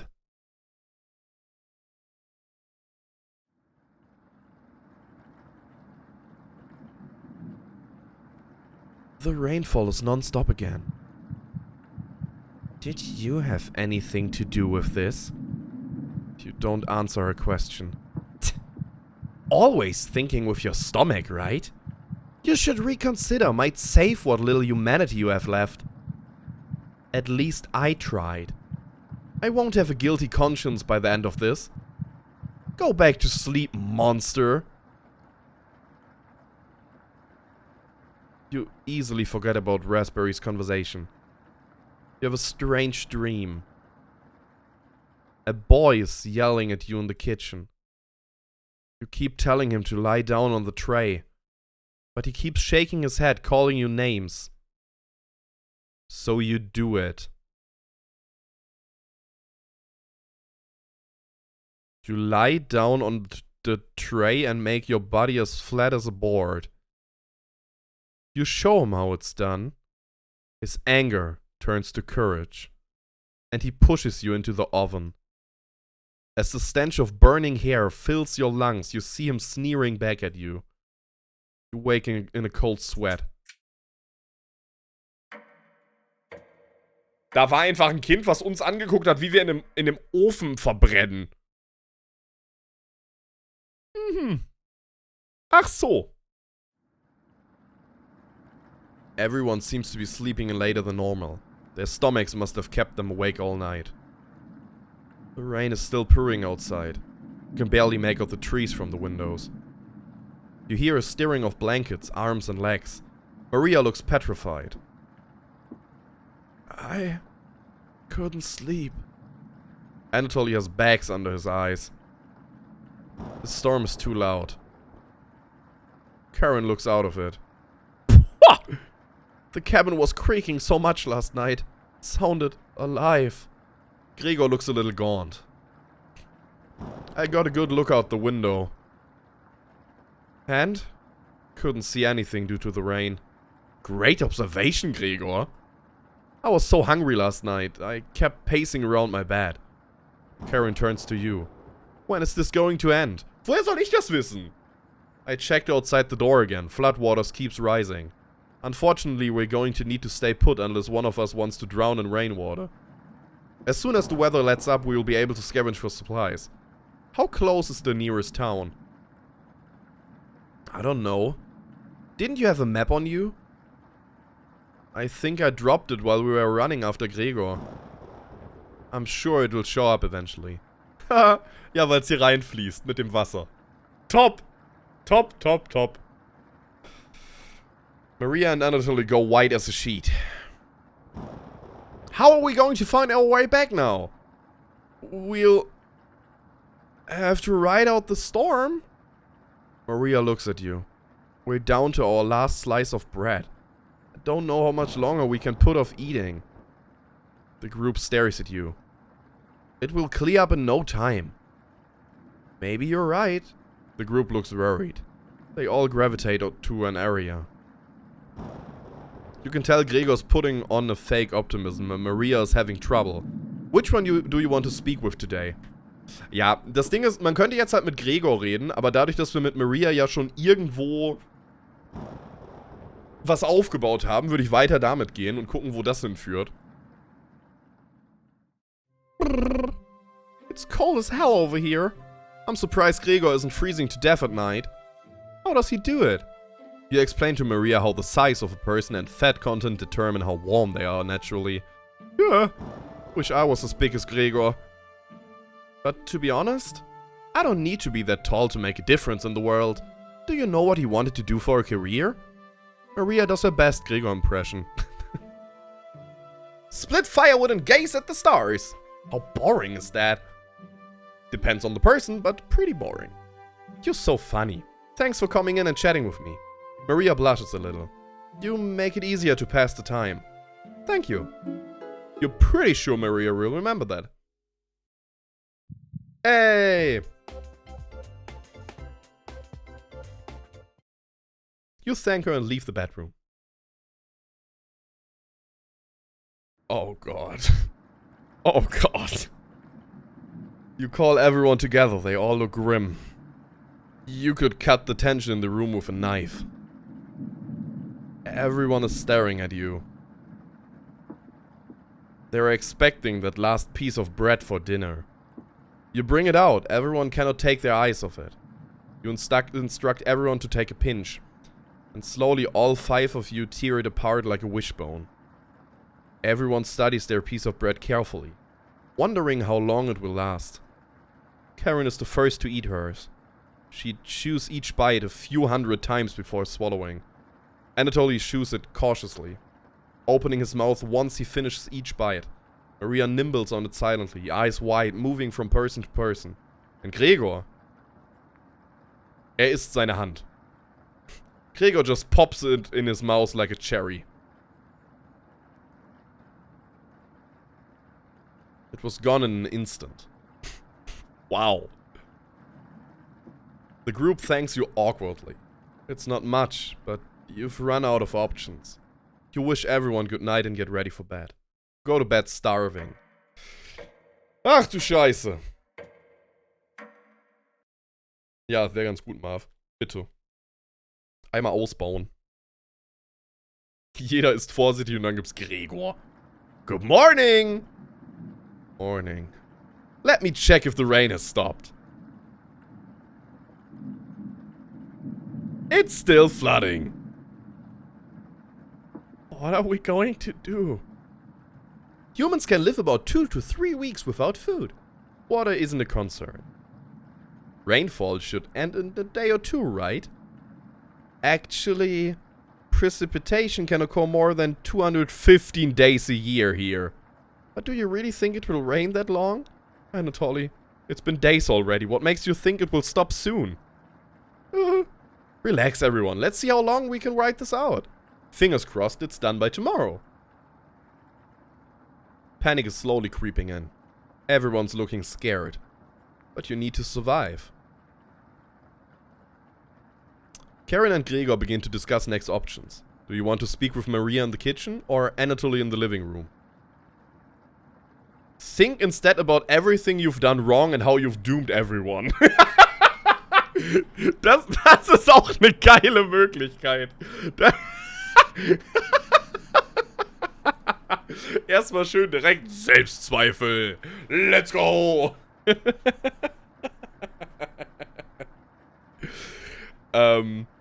Wir gehen weiter mit Maria und gucken mal, wo uns das hinführt, wenn wir das vielleicht alles gefüllt kriegen.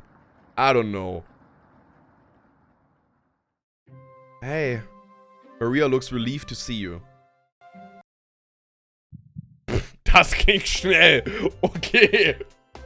Ich wünschte, eine Relationship würde so schnell hochgehen, wenn man einfach nur auftaucht. Alright. How are you holding up? Better question, how are you holding up? Not very good.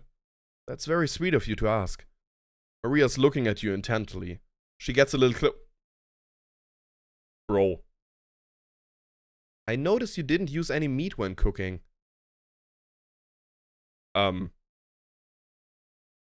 Usually I have to pick it out of the foods the others make. Hey, +1 affection. But you respected that. Thank you. Maria is looking at you with admiration. I need to speak with Gregor for a minute, but thanks again. You're definitely sure Maria will remember that. Let's go!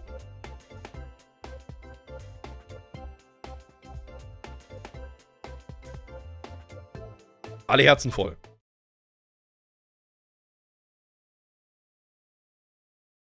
You decide to check out the drawer again. Uh-oh.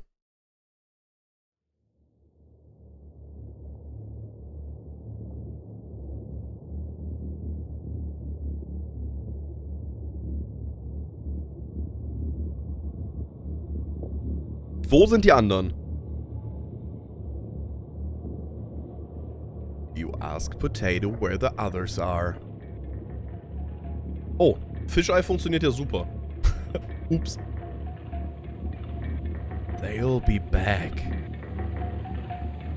They wanted to explore the labyrinth of tunnels around the cabin. Surely you've seen the mouse holes, right?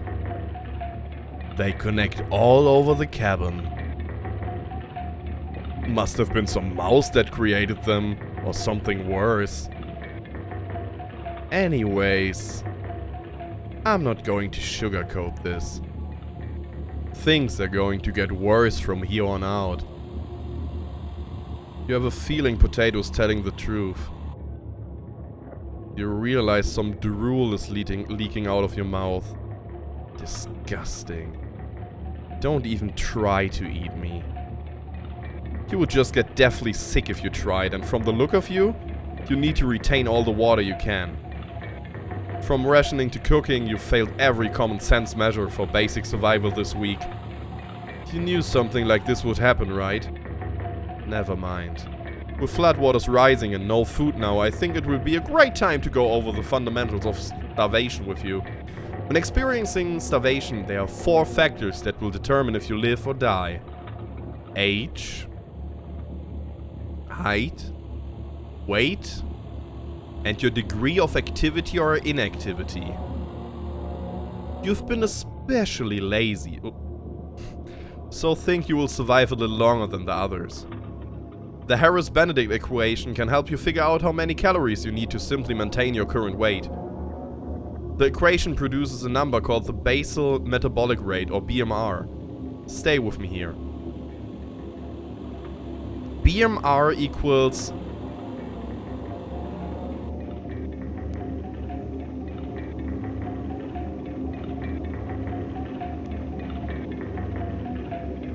I guess.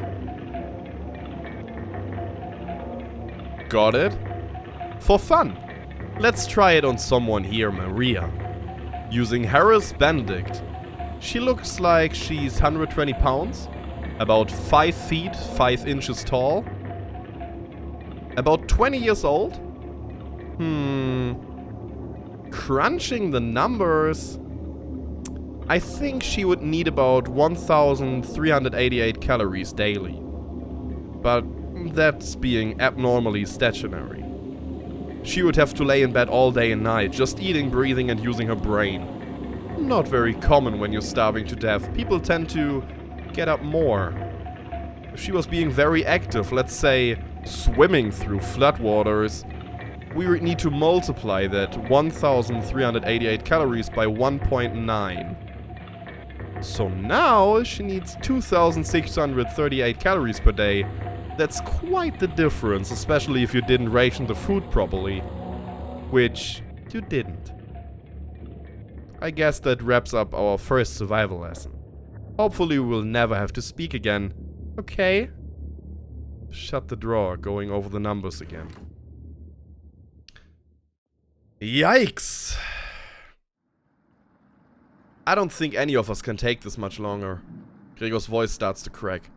I don't want to ask this, but it's time. One of us needs to go outside and search for food. Everyone is silent. I'll go. Maria!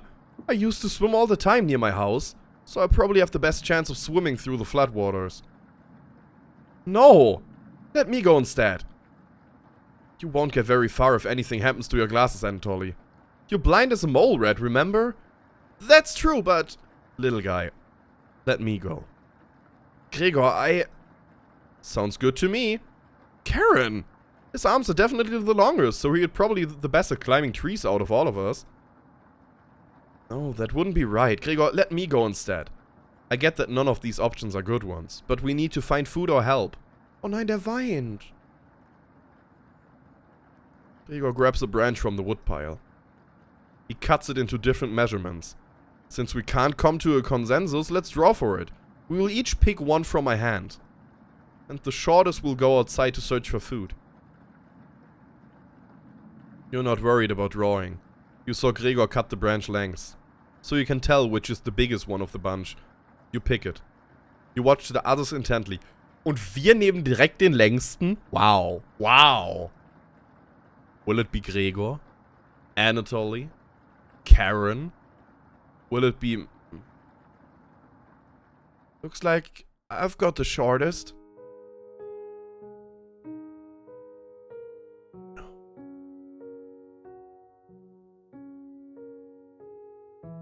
Maria.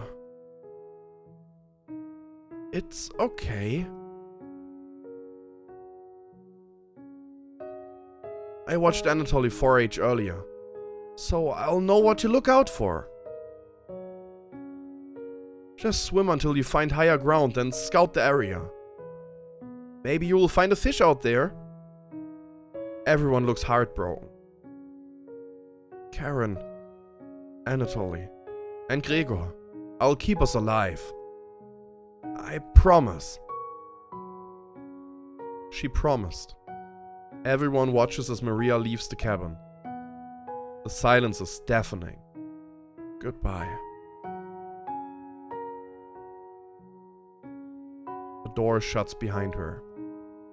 You can faintly hear her yell about how cold the water is. Then silence.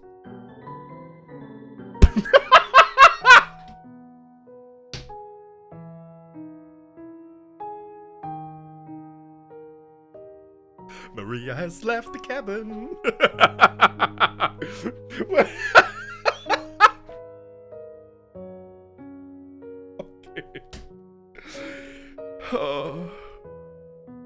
I'm sure we'll see her again. The rest of the group nods. Everyone stays up waiting and waiting. The sun has completely set. One by one, each person quietly shuffles off to bed. You get ready for bed and easily pass out. You have a strange dream. The two women in front of you could be twins. One of them you recognize, the other is a guest. You ask the guest to sit on a shovel, and then you try pushing it into the oven. Her legs are so strong you can't get her into the oven. You curse at her repeatedly. Like this, you hiss. You stretch out your legs until your toes are almost sticking in the coals. You feel 4 hands on your shoulders and both of them push you in. The familiar smell of smoke and burning hair causes you to throw up on the embers. Can't let it end like this. You rip the metal door off the oven, tearing through the wood logs of the cabin. Screaming, you chase the two through the woods.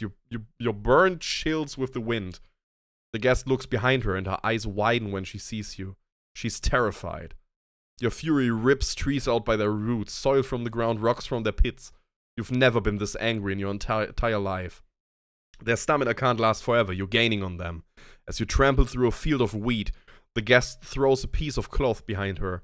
You catch the glint of it in the sun golden. As if by magic, the earth splits in front of you, creating a chasm of fire below. You fall into the pit, screaming as your eyes begin to sizzle from the heat. Hellfire fills your lungs. You're unable to scream anymore. Wake in a cold sweat. Wir sind gerade in die Hölle gefallen. Interessant. Ach so, ja. Mhm. Ja. Ja. Alright. Good morning. Do you think she made it to higher ground? I believe in Maria. Me too. She'll be fine. Right, little guy? So what do we do now? Just wait? Karen. How long? It's been almost a day since she left. Anatoly and Gregor look nervous. Someone needs to go look for her. We need to wait, Karen. Wait for what? The nearest town is miles and miles away. Waiting is all we can do for now. So it could be days before she gets back. What are we supposed to eat? Mice? Well, actually, wir hätten eine da. Karen.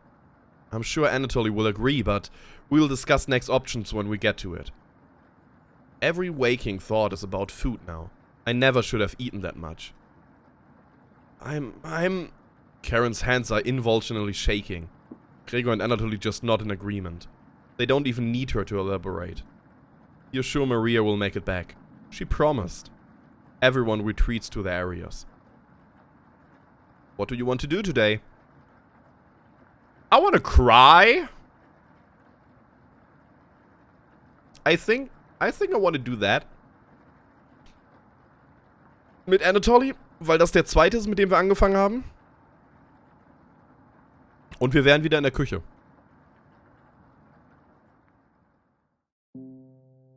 Hey. The kitchen definitely doesn't feel the same without Maria. Her laugh, her smile. I never got to tell her how I felt about her. She'll be back, right? You nod. Yeah. I wish we had rationed better. You decide to distract Anatoly from his misery with an old story. There was once a villager, who had to stock up supplies for the winter. He filled his house with a cow, a sack of grains from the field, and 92 buckets of water, mostly for the cow. He quickly ran out of rooms as the house wasn't very big. One day the villager grew sick. He knew he needed the life-giving milk from the cow to survive the winter, but when he attempted to milk the cow, his grip was too weak to grasp her udders. In desperation, he began to boil the grains using his buckets of water. The cow cried out for food, but the villager couldn't only afford to feed himself. Each night, the cries of the cows kept him awake, until one day he finally ran out of food. The villager crawled into bed, crying as the snow deepened outside. The cow's sad eyes stared at him. He wanted to comfort the cow, but couldn't step over the buckets. He was too weak, too sick. The last thing he heard was the cow still crying out for food. One haunting noise to end his life. Anatoly looks horrified with his story. Ja, wollte ich auch gerade sagen. Das ist jetzt nicht unbedingt die Story, um jemanden aufzuheitern, der gerade on the verge ist. Just saying. Leave him alone in the kitchen. What the fuck is my problem?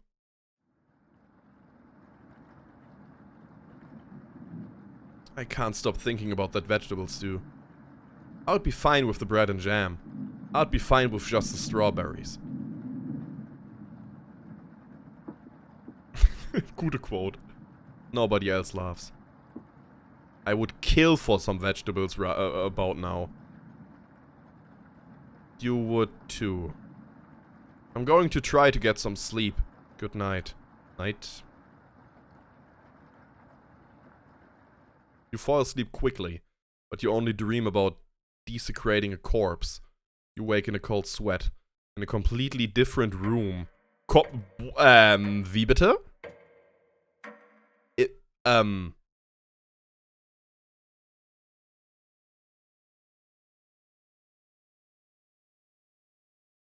Good morning. Karen's looking worse. Will you cook for the group today? Ich kann nichts anderes auswählen.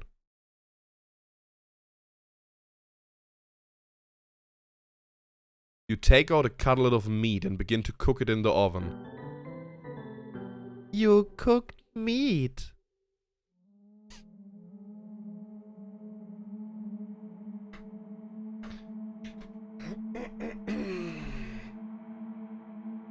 Where did you get that?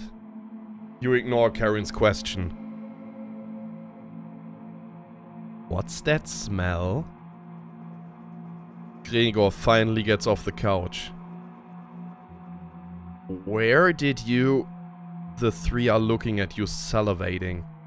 You take the shared meat out of the oven, cutting it into small cutlets. They immediately grab some of the plate, chewing ferociously. You take a piece and immediately devour it. Do you have any more of this? You explain how the meat is stored securely, hidden, so you can ration better this time. I understand. Thank you. Anatoly runs to the bathroom, puking in the toilet. You can hear him sobbing for a few minutes. This taste is... Gregor wanders off. Anatoly returns looking choked up. I was too weak. Left you some of the meat, don't fight this, Anatoly. Anatoly takes a cutlet from the plate, turning his back to the group as he devours it. You can hear him crying. Finally, my focus is coming back. Going to read some of those books. Keep them occupied, okay? Karen leaves you with the man. Who do you want to talk to? Ich denke, wir bleiben bei Anatoly. You knock on the door first. Anatoly? You slowly open the door. Thanks for checking in on me. You ask if he still feels sick. Not anymore, I think it was a mental thing. Please don't tell me where the meat came from. The less known, the better. Thank you. You're sure Anatoly will remember that?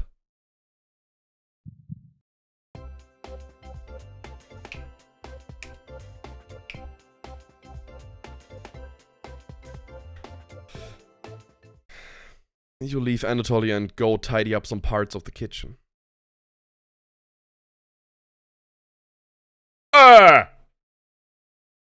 Guys? Könnt ihr mal bitte hier unten hingucken?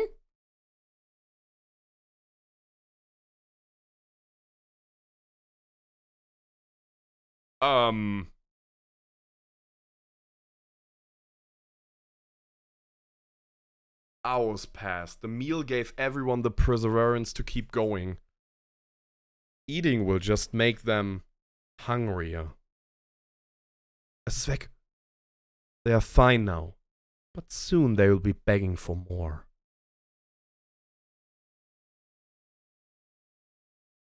We've waited long enough. What's for dinner? You calmly explain that you want to ration the meat better this time and there will be no dinner. Fine. I understand. I guess I would rather eat tomorrow than more today. No arguments? Perfect. Everyone decides to call it in an early night. You fall asleep instantly tonight. You have a strange dream. You're having dinner with a blacksmith, but he's not touching his food. The only light in the room comes from the oven. He clears his throat, stroking his beard. I can forge anything, he says. Your eye has been giving you issues lately, so you reply, forge me a new eye then. You laugh. But then the ropes come out. He ties you to your chair with a long rope to prevent you from struggling. You rip the rope apart without even trying, so the blacksmith uses a thicker rope. No turning back now. Danke, Lopai. Danke sehr. He takes a hot poker out of the coals. Holding it in front of his face, you can see his beard and eyes watching you. He slowly brings back the poker, aiming carefully for your eye, before plunging it through your skull with a sickening crunch. The force of the blow throws you backwards a few feet. You're unable to break the ropes. You vomit all over your chest, as the smell of your decumated eye flutes your nostrils. The blacksmith stands over you, spitting on your body, waking a cold sweat. Ein ganz normales Cooking Game, nicht wahr? Mhm.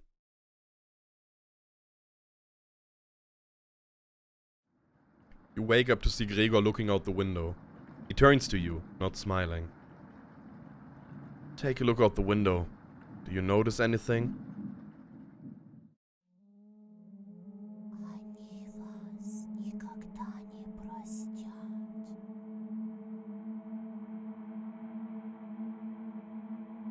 The floodwaters have receded a little bit, but everyone is still bound to the cabin. The trail used to be completely visible. It's gone now. Good morning, big guy. Will Maria make it back? This might sound a little crazy, but every night around 2 AM I can hear her outside. She makes this awful gurgling noise, like she's trying to get water out of her lungs. Have you heard her, Gregor? Sometimes when the rain gets faint, I think I can hear her whispering. I haven't heard anything like that. Cool, Karen! When she's whispering, it's like she's trying to tell you something, right? Ah! Ah! Yes! I sometimes hear her crying through the radio, but that's just a broadcast. Right? I think we should have another piece of meat for breakfast.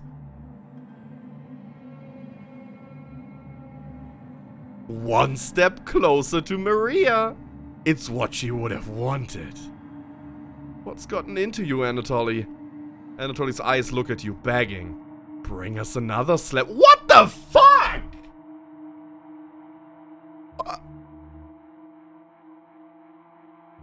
Please. He clearly doesn't have the stomach for it. I can't get the taste out of my mouth. Please help me. Anatoly? Gregor looks pained at Anatoly's words. I think he's right. Please bring us more of that meat. You grab some of the meat from your secret hiding place. You cut it into squares, adding it to the boiling cauldron water. It will taste bland without any seasoning, but you need to serve it up right away. What's taking so long? Boil it faster. It looks almost done. Patience. It's finally finished. You serve the meat in bowls. Gregor drinks the broth first before swallowing the chunks whole, like a duck does when eating bread. Anatoly creates a ripple in the broth using the spoon he isn't eating. I'm sorry about earlier, everyone. I don't know what overtook me. Maria. Anatoly begins to weep. You look over at Karen. You didn't notice her even start to eat. There's just an empty bowl now.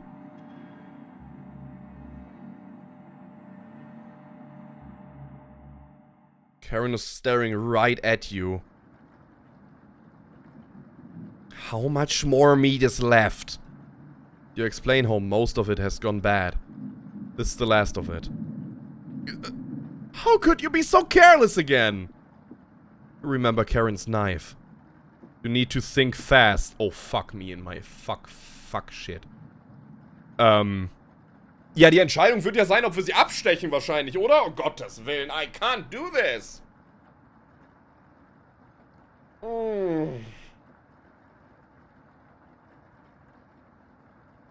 Ich will nicht weiter drücken. Ich kann doch jetzt nicht wen abstechen. Oder? What the hell are we supposed to do now? Wait around again? This storm isn't ending. You clear your throat. Anatoly? Yes? I think tomorrow you should look for Maria. Or forage for plants outside. I think you should go tomorrow, little guy. Nobody else can identify eatable plants like you. Please, Anatoly.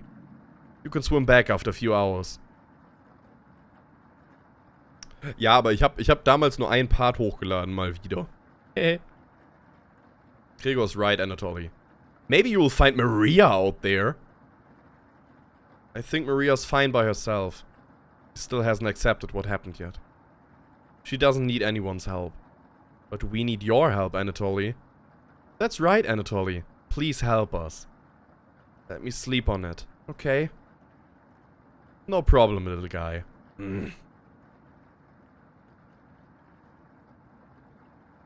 Everyone shuffles off to their rooms, reading books and knitting to pass the time. You go to bed ravenous.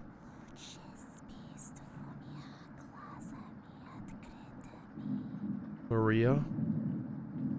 Something is approaching. Onion?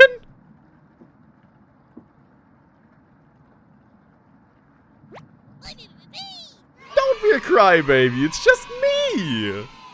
Onion! Not going to be very sweet today. I'm worried about Anatoly. He's going to cave to peer pressure. Can you stop him from leaving the cabin? You don't answer, Onion. Please?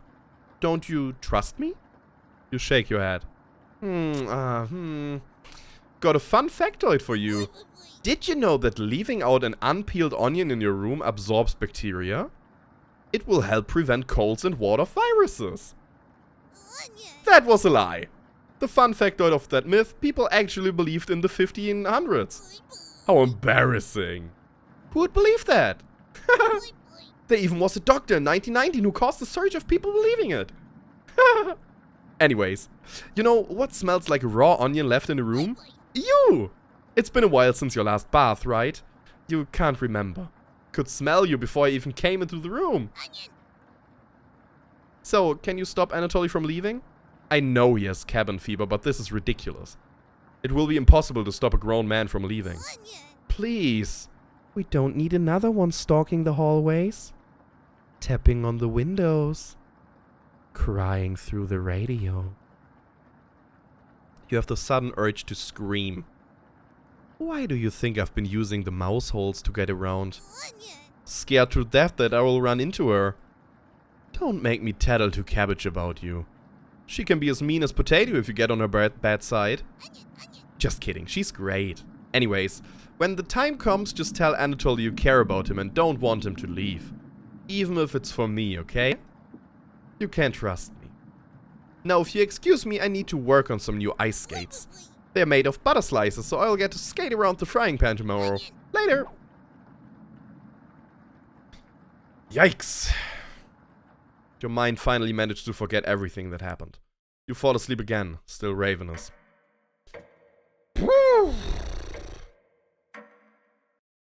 Tag 10. You have a strange dream. A fox is collecting payment in your living room. You despise him, so you put 2 dogs at the bottom of a sack, then add 6 chickens on top. The fox smiles at you and leaves. At some point in his journey, the fox will eventually open the sack, and the dogs tear the fox in half. Filled with such loathing for the fox, you gave him the only things you had for food, all of those chickens. As the snow piles up outside, you begin to eat whatever you can find. Pillowcases, candles, leather.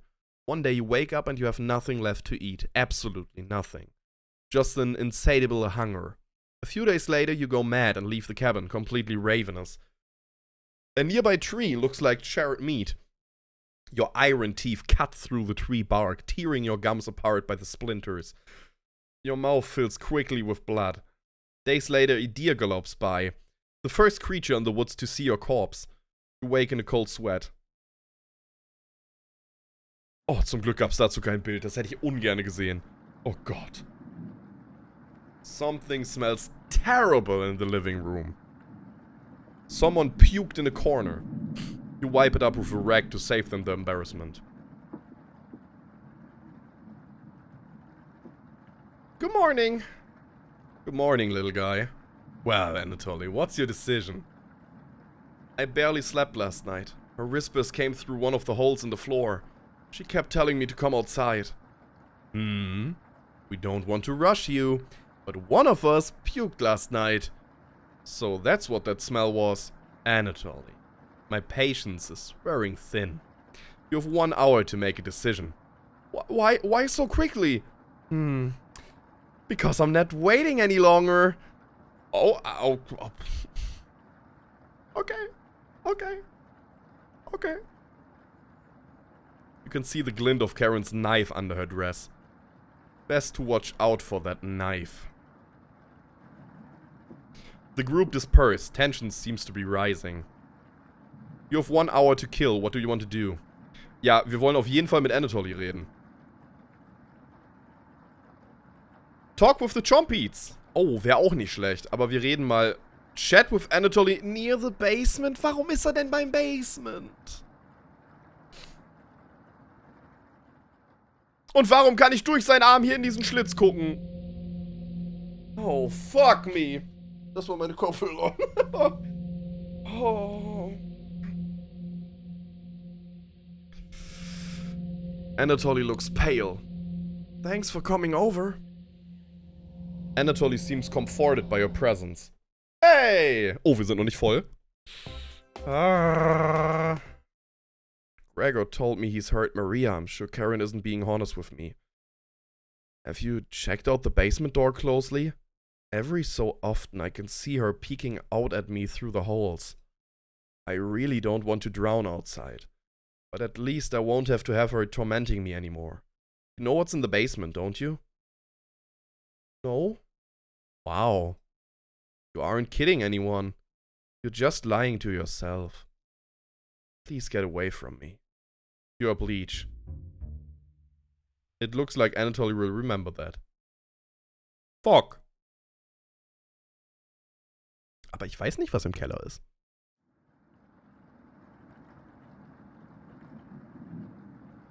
Anatoly, you okay, little guy? Anatoly looks pale, like he's going to pass out. Anatoly. Have you made a decision? Yes. I will help you all out. I promise. Thank you, Anatoly. Big tears roll down Gregor's cheeks. I'll miss you, big guy. I'll miss you, little guy. Thank you, Anatoly. I know this wasn't easy, but it's for the best. Karen? Yes? Gregor looks at you expectantly. Did you want to say anything to Anatoly? You say nothing.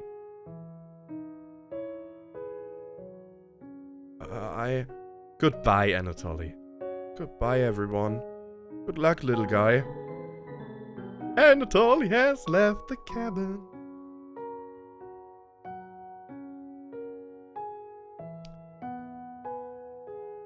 See you soon, little guy. I guess all we can do now is wait. Good night. Karen goes to the bedroom to sleep. I didn't tell him the truth. Gregor's getting choked up. I didn't tell him. Missing him already. Gregor calls up on the couch for the night, turning his back to you. You shut your eyes, quickly falling asleep. You hear scraping from the floor.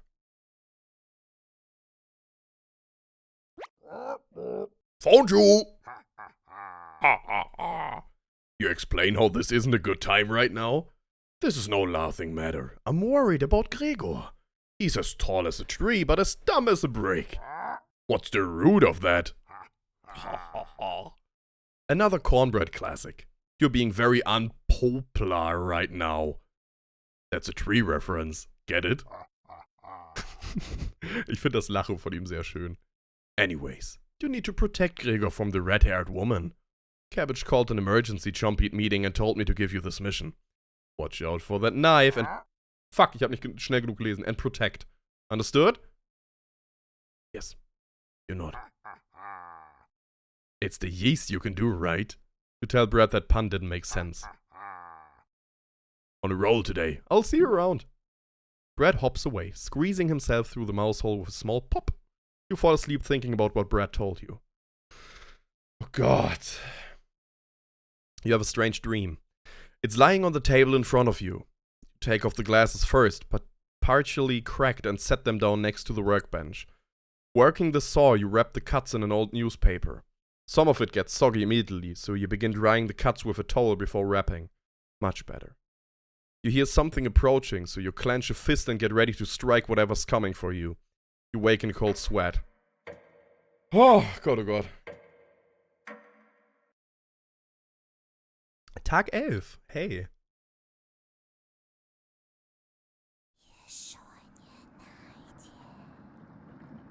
You wake in a completely different place. Did you sleepwalk or... You found some meat. Everybody's still asleep.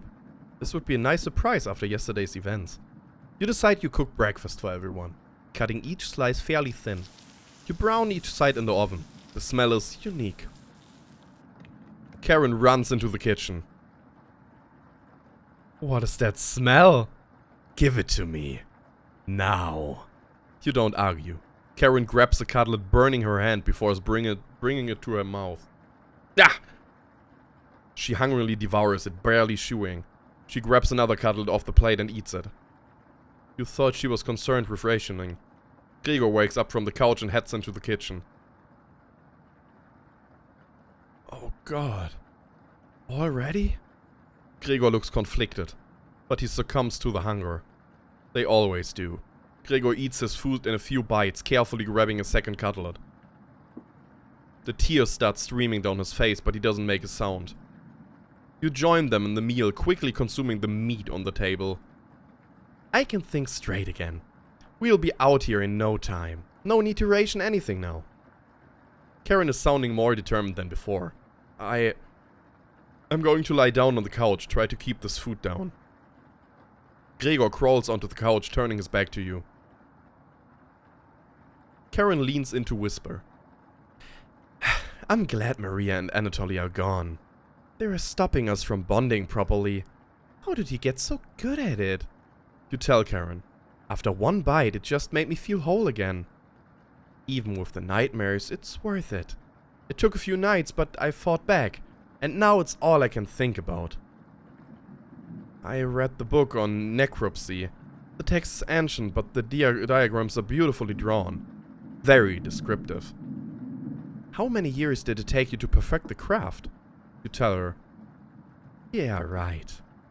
I used to tell Maria that you weren't funny, but that's not true. Sorry about that. You've grown on me. Karen pauses, deep in thought. You know, Gregor can't swim, right?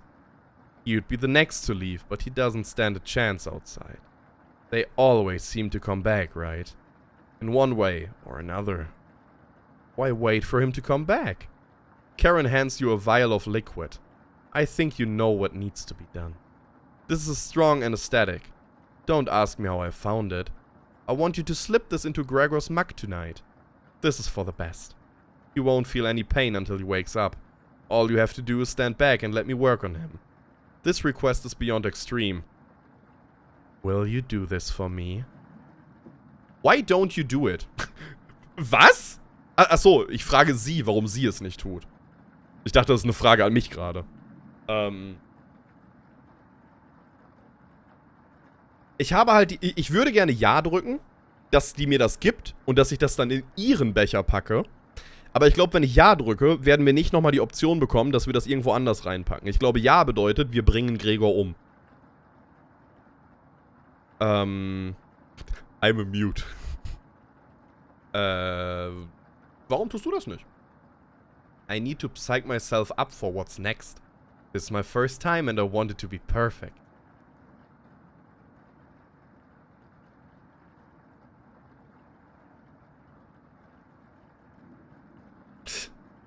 Fine. Save that for a rainy day. I have everything set up by the couch. You don't have to watch. The restraints should be easy to apply myself. Gregor's strength is a farce. Gregor, hi. Hey, Karen. What are you doing? You untie me? Oh my god. This will be over soon, Gregor. GG. Gregor has turned silent.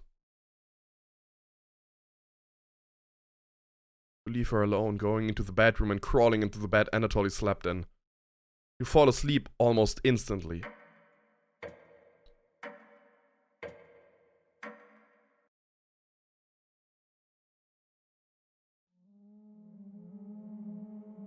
Wake up, sleepyhead.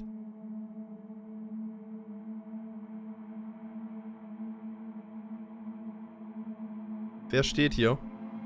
Das ist doch Maria. You were having a nightmare.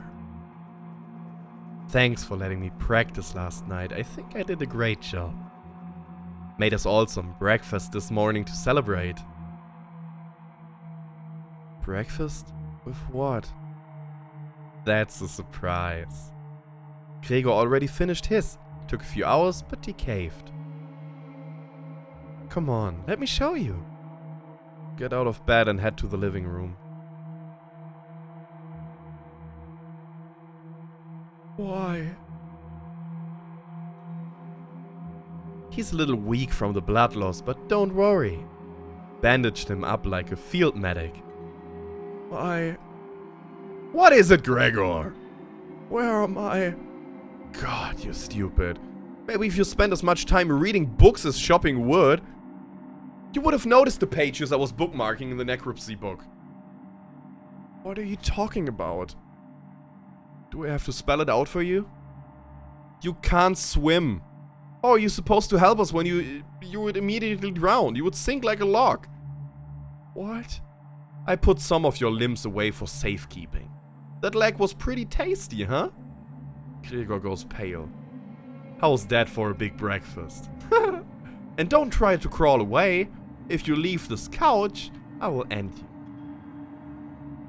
I don't want any of it go bad, so we'll have to eat that fresh arm when everything else is gone. Speaking of which, going to start cooking another chunk. I'll leave you two alone to chat. This has gone too far. Hey. All I wanted to do was keep everyone alive and together. But I failed at that. Are you disappointed in me? No. Thank you. That means a lot to me. Growing up, nobody had to tell me to be big and strong. It just happened naturally. My mother always made sure I never went hungry. Seconds, thirds, fourths, and yet I complained my belly was not full.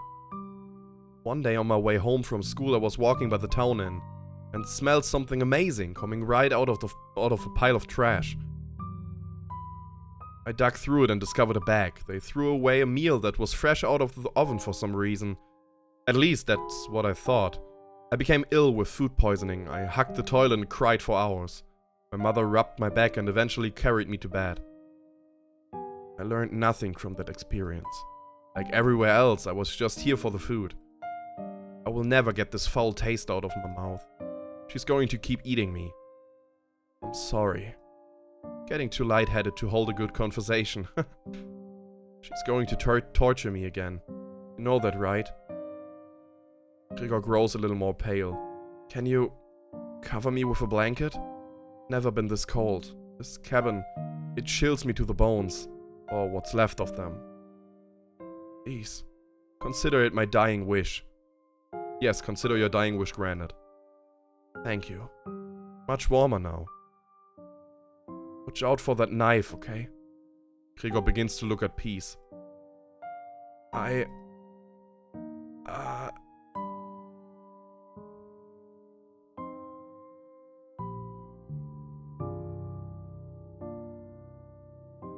Watch the last of Gregor's air escape his lungs. Wolltet ihr noch Anatoly outspellen? What the hell do you think you're doing? You tell Karen that Gregor gave up. We could have kept him alive for another week. What's wrong with you? Ugh, no matter. Plenty of food left now. Karen leaves you alone. You head to the kitchen to try to find the other remains. Gregor. You look at the pile of dishes and your mind starts to wander.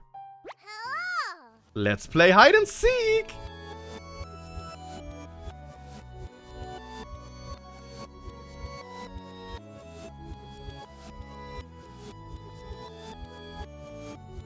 There's 5 of us to find! Can you find all of us? The red-haired woman should know where the basement key is. And I bet one of us is hiding down there. She's whittling something in the rocking chair right now. So watch out for that knife. Probably best to avoid the knife. Wait. Isn't that your knife? Why did you let her have it?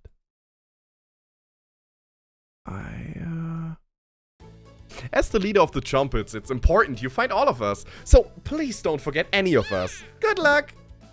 Cabbage rolls away and tries to hide. Why would Cabbage want to play hide and seek right now? You have been neglecting the Trumpets lately. Can't hurt to play along with them, right? You go to talk to Karen in the living room. Looks like Karen's just slicing away a block of wood. Gregor's remains have been stored for safekeeping. Scrubbed all of the blood off the couch to save you the trouble. Can I help you? What are you whittling with that knife? Have you seen the basement key anyway? A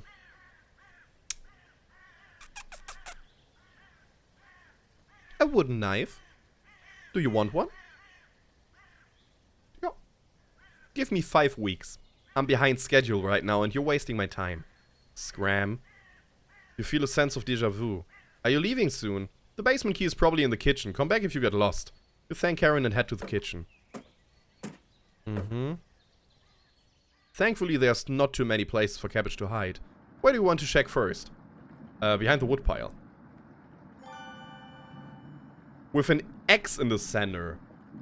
An engraving of the cabin on the wall. Is there a treasure here? Interessant. The cupboards? Da ist das L. Who wrote this? You hear some rustling around. Found her! She always picks the same hiding spot. Ah, you found me! Well done. As leader of the Trumpets, getting through mouse holes is a chore. Can't find any Trumpets to push me through, so I guess you'll have to help me out. Cabbage has joined the party. 4 Trumpets to go. What's next? Glad you asked. Keep it up, you will be a member of the Trumpets in no time. You asked Cabbage about the basement key. Did you forget again? It's right in that nasty oven. There's nothing but a big pile of ashes in the oven. You found the basement key. There it is. That's to the room where we found Potato. Check behind the cauldron for the other one. Let's go find Onion. He's hiding in the bedroom. She's making hide and seek far too easy. Jumpets! Find Onion. Cabbage rolls down the hallway. Can't hurt to find Onion, right? Auf jeden Fall. Warum ist da ein Knochen? Wie schnell ging das denn? Don't be a crybaby, it's just me. Today, I'm sweet as sugarcane. Honest. Wow, your breath stinks. Drenched head to toe in sweat too. Could smell you coming a mile away. Gross. Were you scared of the red-haired woman or something? You tell Onion the truth. Whoa. Sounds like I missed some messed up stuff. You get a pass. I'm sorry to hear about Maria, Anatoly and Gregor, but yikes. That's 3 people gone in less than a month. Not as bad as 5 people in one night though, right? Das kann auch passieren? Okay. Na dann. I would probably lose my lunch if I had to see that again. Anyways, didn't mean to be rude. I got your back. Glad to have you join us, Onion. No problem, there's nothing else to do today. That's not true. I heard Brad making noise in the living room. You know how loud he can be. Cabbage. Brad, the one and only Chumpets. Let's move out. 3 Chumpets left. You're getting terrible headache, and your face is feeling numb, and your legs aren't moving. Oh well, you do some timed breathing exercise for a few minutes. That seemed to help. You suddenly feel a second wind coming on. Time to get that bread. You proudly strut up to the living room, happy to be alive. Hey, am Leben. Brad. You heard Brad come out of the mouse hole. He's taking his sweet time. Found me! Everyone's secretly favorite chompy, Brad. Don't you love me?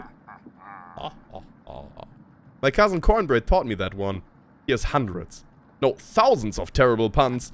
He's my role model. So, what do you need?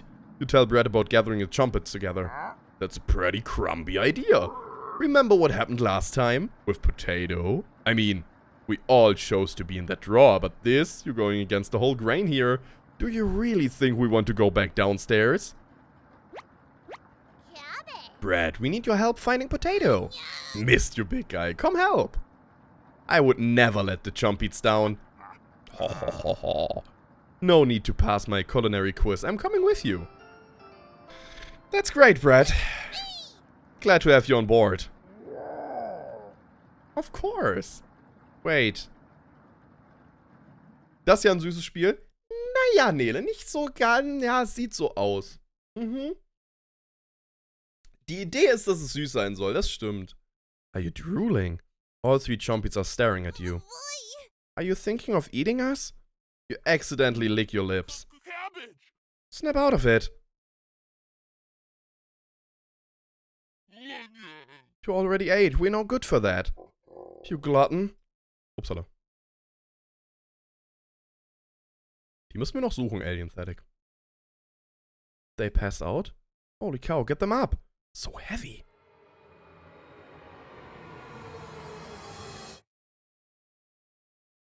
You stumble to your feet. Let's go find Raspberry and never speak of this again. I think I heard her over by the basement door. Perfect. Chompies! Mosey out. You have 3 chompies in your party. 2 more to go. Your head feels like it's going to crack open. Your hands have gone completely numb. This one is lasting longer than the others. You focus on wiggling your toes for a minute. You didn't pass out cold on the floor. 2 more to go. You could go check out the basement door. Where is she? You feel a chill run up your spine. Goosebumps are all over your body. She's here. The birds outside turned silent. You could hear a pin drop. You could almost hear her breathing. You feel the sudden urge to scream. You can't sneak up on me. Don't ever try that again. Surprise! Found your Raspberry! Oh wow, it's very nice to see you, Cabbage! We wouldn't leave you behind, Raspberry. Honest! We need your help finding Potato. Our combined chompy detective skills says he's in the basement. Oh yeah? Let's find Potato and get out of here. Raspberry has joined the party. 1 more to go. Don't worry, the basement is already unlocked. Oh crap, the red-haired woman is coming over here. Chompies! Let's hide out. All 4 chompies quickly escape. You pretend to be studying the basement door. You hear Karen creeping up behind you. Found you. You can see the knife out of the corner of Karen's dress. I don't know if I can wait any longer. Show me where you keep hiding the meat. Let's tear them apart, piece by piece. Just like Gregor. Karen looks like she's ready to bury the knife in you. What do you do? Tell her about the basement? So that's why it's locked. Open it. I have to see the room. Thank you. I'll bring up some cutlets up and we will have a great dinner, okay? See you soon. Karen descends the staircase into darkness. You locked the basement door. Did you just lock the door? You block out the screams of rage and bargaining. Danke sehr, Nele. Herzlichen Dank. Give me enough time, they will end. You crawl into bed and go to sleep.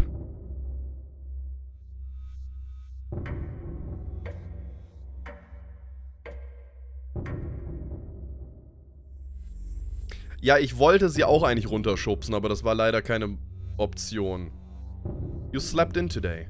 The pounding has completely stopped. You really need to go to the bathroom. You decide to open your eyes. You must have sleptwalked to the bathroom last night. The glow of the candle is oddly comforting. The candle blew out. And the door is locked. Find a flashlight in the corner of the bathroom and turn it on. Tutorial. You're in the dark, but you're not alone. Click on objects around the bathroom to get more informations or find hidden clues. I wanna die. What the fuck? If you're stuck, just wait a little bit to see the glint of objects to inspect around the bathroom. Just move around your cursor to search the room. The bathtub is filthy. You'll need more than a little elbow grease to get these stains out. A note under the bathroom. 4. Mai. 1794. This notice shall serve as a summons to the Sakopone courthouse. You're being accused of the following crimes. Public disturbance, foul language and demeanor, refusal to testify at previous court cases, refusal to agree to a search warrant of property. Your hearing is scheduled for October 20th. Failure to attend will result in your immediate arrest and penalties up to hanging. Sincerely, Judge Constance Elias.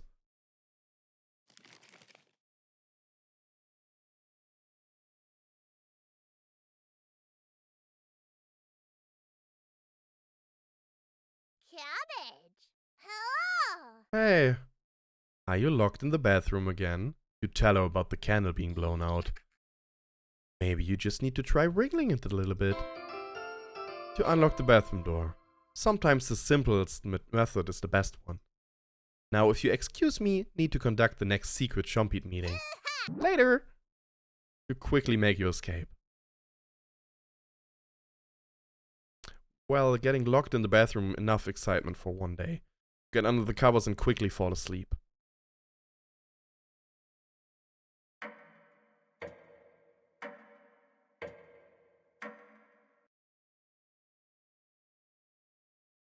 Это твой ад. Fuck. Wake up, sleepyhead. Karen?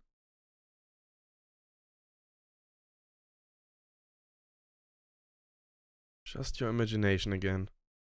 Karen can't still be alive, right? Somebody's at the door. You grip the doorknob tightly, getting ready for what's next.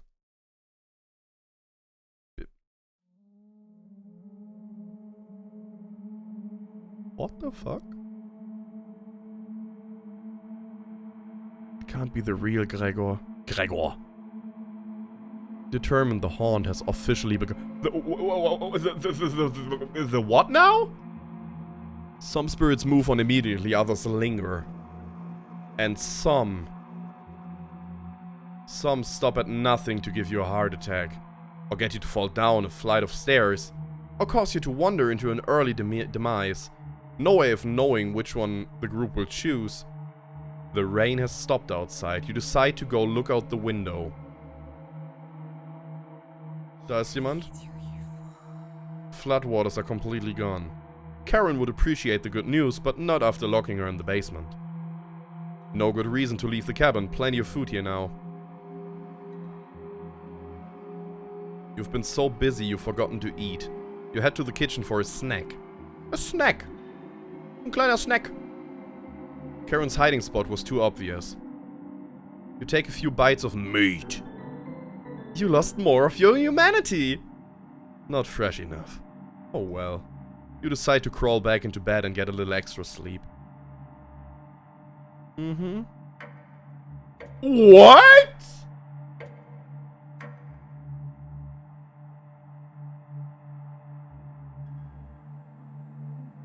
You have a strange dream. The clouds have parted. The rain has gone away. You wake in a cold sweat. Is this another trick or... Good morning? She's still sticking around. You head to the kitchen to get breakfast. Breakfast.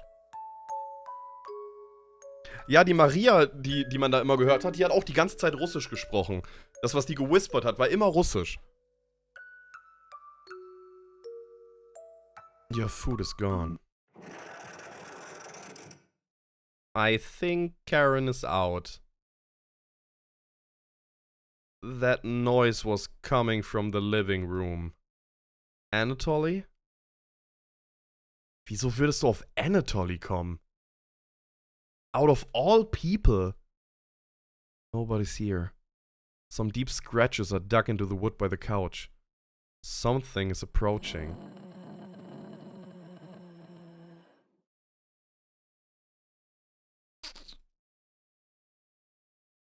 What's making that noise? It sounded like it was coming from the basement door. You go over to investigate. A cold wind is blowing through the hole in the door. You get goosebumps all over your arms. Is this You wake in a cold sweat.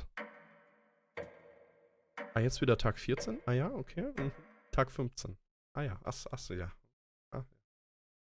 Okay, ja, achso. It's raining again! They are taunting you with dreams of a sunny day. Get out of bed and head to the living room. You can still smell Gregor here. Should you have intervened with Karen? Probably wouldn't have changed the outcome. It also might have led to your death. The couch is still comfortable, even after Gregor imprinted on it. You decide to take a nap, which quickly turns into a sleep.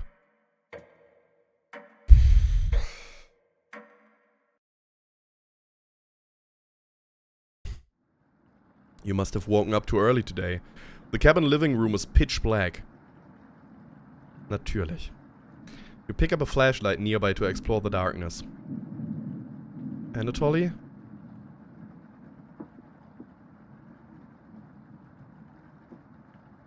The first note you ever received.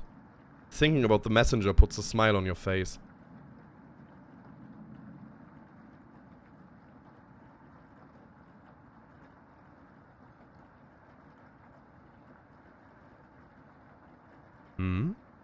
You notice a note sticking out from one of the books. I know you've been ignoring my other letters, so I am begging you. Please bring back my daughter safely, or I will need to get the others involved. I have left payments outside the door and I will pay any price. Please let her go. We don't have to involve anyone else. You take the mother note with you. You decide to lay back down on the couch to get the rest of your sleep.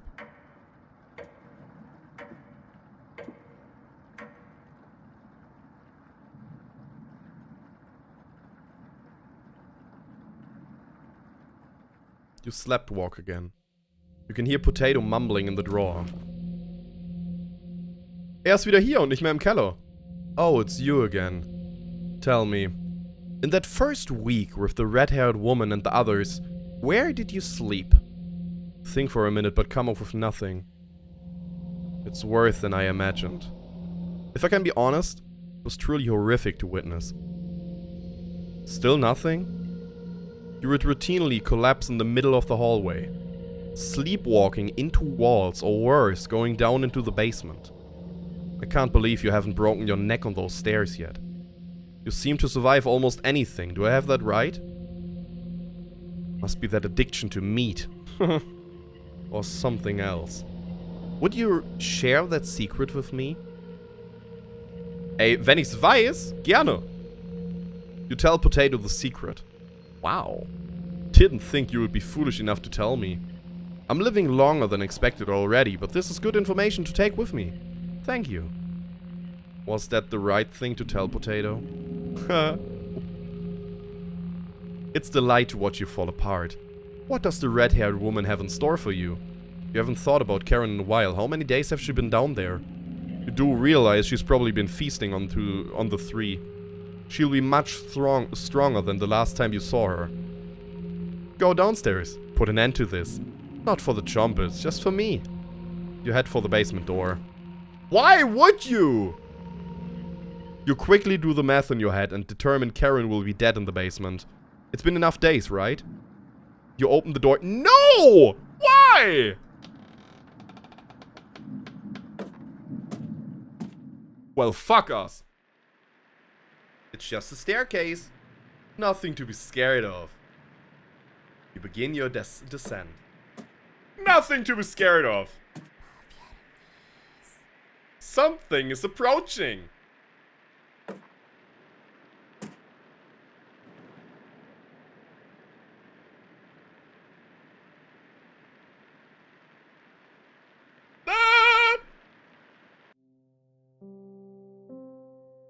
Can you hear me?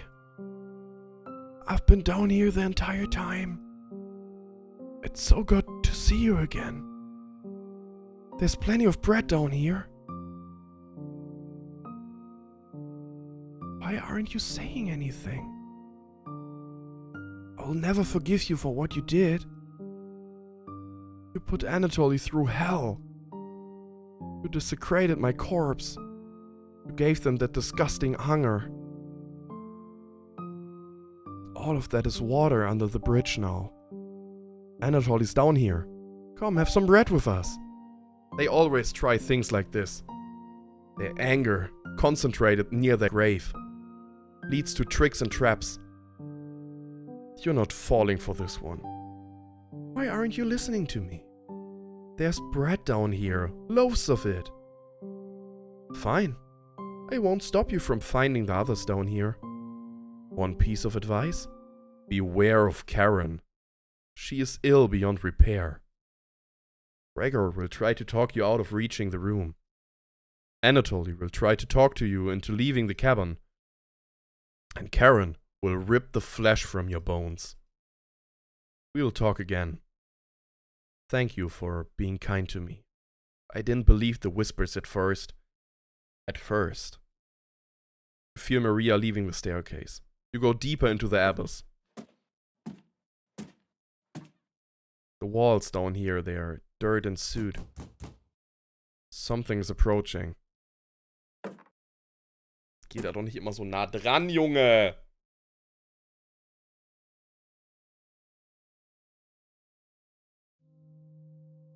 I'm glad I found you. The rain outside has stopped. Did you hear that knocking? Another trap. Everyone's upstairs and wants to leave. Maria was worried sick about you. You tell Gregor about speaking with Maria. Guess I can't lie to you, huh? You just stood there while Karen took my limbs, doing nothing. Are you frightened by her? If you won't come upstairs with me, please turn on the light when you reach the room. I want to see the look on your face when that light bulb turns on. Can you do that for me? Thank you. Thanks for letting me lick the bowls clean. That was enough to keep him at bay. We'll meet again soon. Beware Karen. You feel Gregor leaving the staircase. You descend deeper into the abyss. Okay. The air pressure down here feels greater. You're getting closer to Karen with each step. Something is approaching. Oh.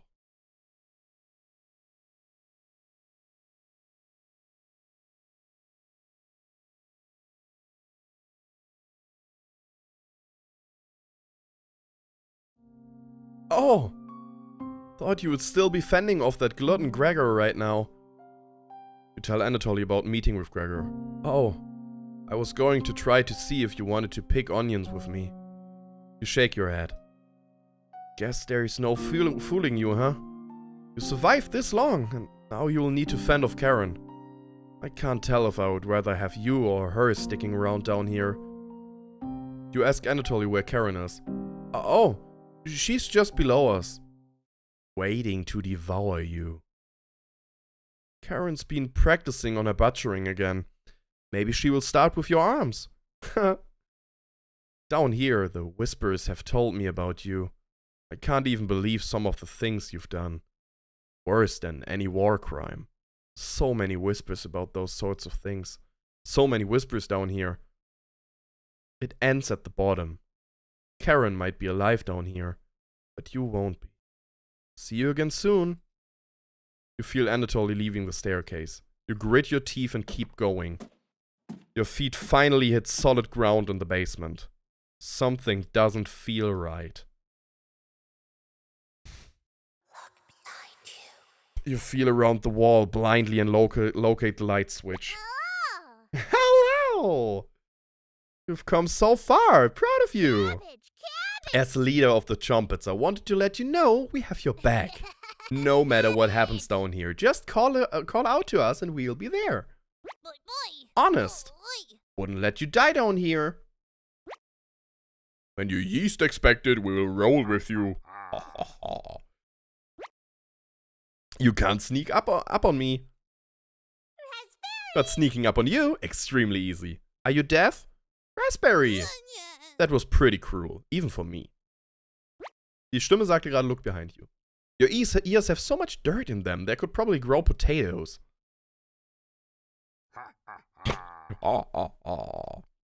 We will have to work on those jokes, Potato. Sure. Weren't you hiding in the basement room? Circumstances have changed. I wouldn't miss a killing for the world. Just remember, down here, you can call on us. We will help you in a bind. And if you get lost down here later, please avoid the room where it happened. I can't speak for the others, but I would like to forget what happened there. I don't think we will ever forget that, Potato. But thank you for coming along with us. I wouldn't call it a change of heart, because you really never had one, Potato. You should have rotted down here, but I'm glad you're here to help. Wish I had a joke here, but what you did was no joking matter. That's enough.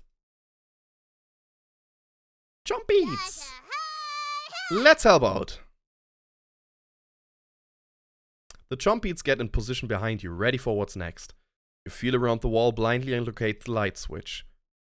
Took you long enough. I'm gonna cry. Let's end this. Alter, jetzt ist das einfach so eine Kampfpassage hier, oder was? A tear rolls down Karen's cheek. Okay. Oh, boy. Should have never left Ukraine. Ist krass, dass das auch irgendwas damit zu tun hat, dass sie aus der Ukraine raus sind. Attack dot Chompies.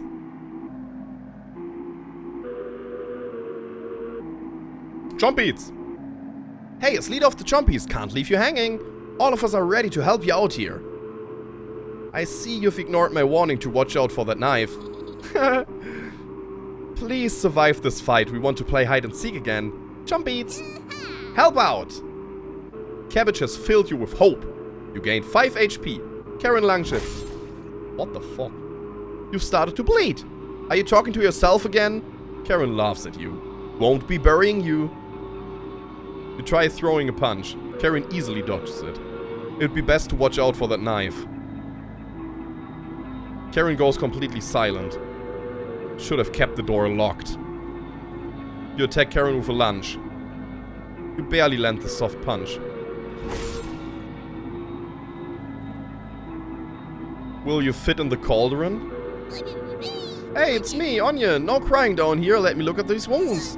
Blood grows. Your eyes begins to wander. What did I tell you about crying? You got this, champ. Good luck. But only a little bit. You gained 5 HP. This was an ideal time to talk to the Trumpets. Karen looks confused though. Looks like Karen is plotting her next attack.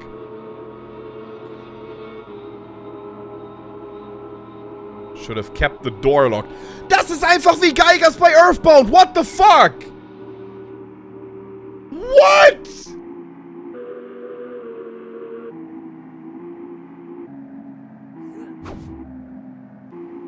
You shouldn't be this fast. Should have killed me earlier. No chance of that now. Fuck.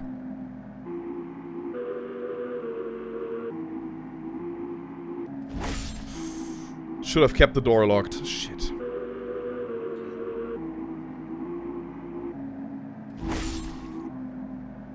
Wie soll man das schaffen? Glad to see you still have it after all these years. Still quick. You ask Cabbage if this reminds her of Potato and her room. Of course. He wasn't as dangerous as the red-haired woman though. Just an absolute loser. Inside voices, Cabbage. Might not have to keep this charade going much longer, Potato.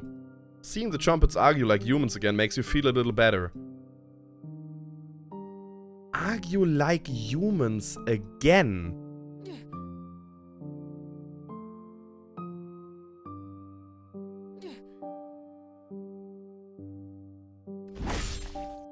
Oh, da war ein Gesicht. Karen is about to take your life. Sorry for not helping you much down here. Then again, you didn't help us much down here. It will be fascinating to see what happens if you lose. You're not feeling any better. The Chompies have stopped helping.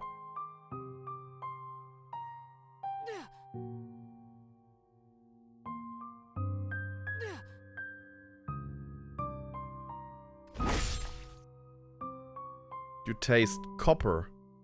I'm going to eat those ears first.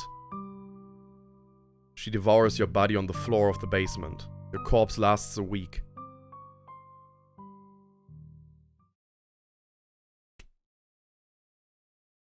Took you long enough. Okay, man muss das gewinnen. Let's end this.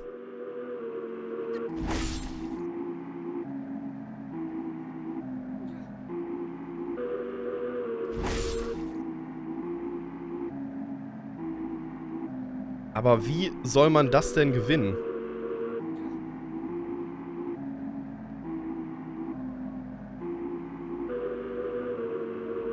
You're both pretty awful. Hey Ray, good luck. Ach, danke.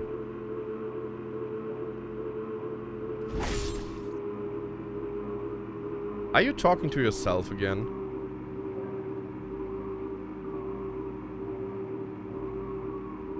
Ich weiß wirklich nicht, wie man das gewinnen soll.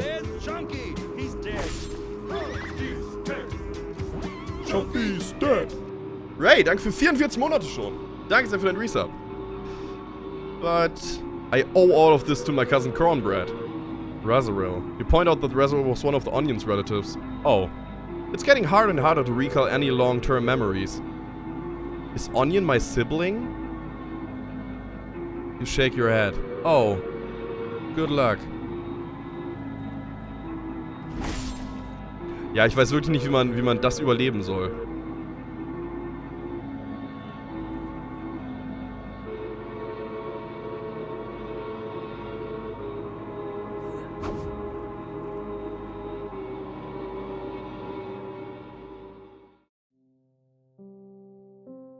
She's too fast. Dann dreh dich sie halt.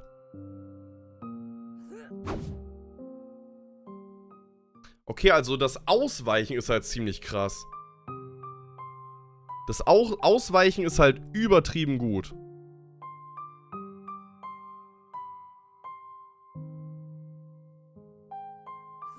She missed.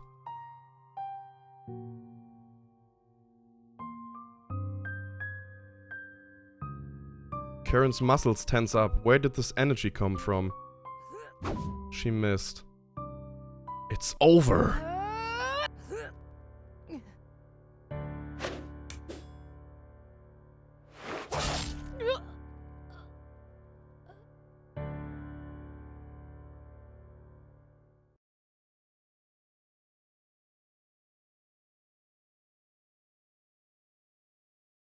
Karen quickly stumbles down the hallway, turning left at the end.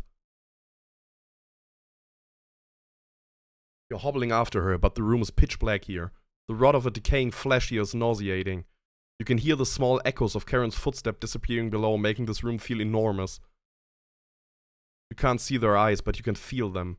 You're being watched. The staircase in the center winds downward, spiraling into the abyss. You're getting lightheaded again. Gravity almost gets the best of you a few times as you work your way to the bottom. Your shoes stick to the floor when you reach the bottom. The smell of mildew and something rotten makes you gag.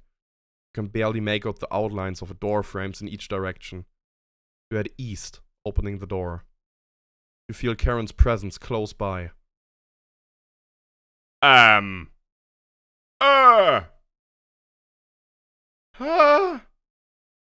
Hi guys!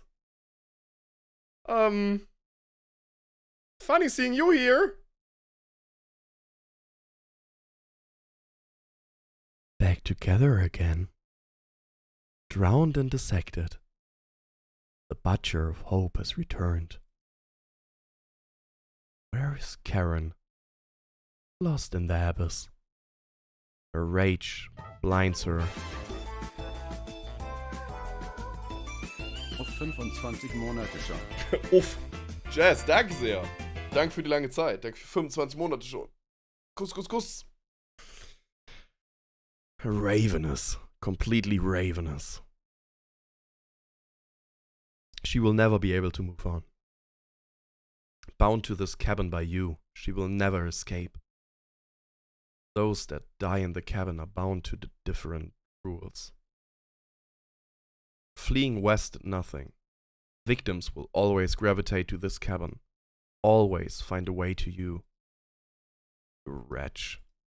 You abomination. You horror.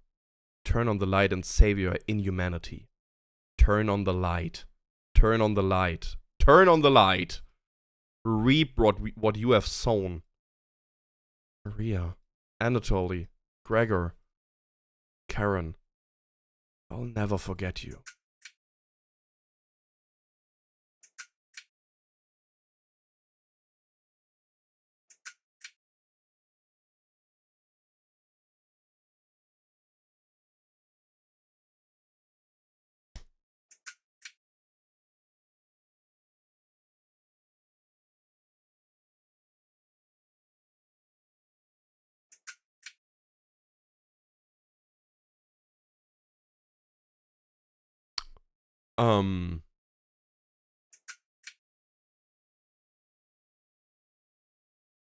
Mhm.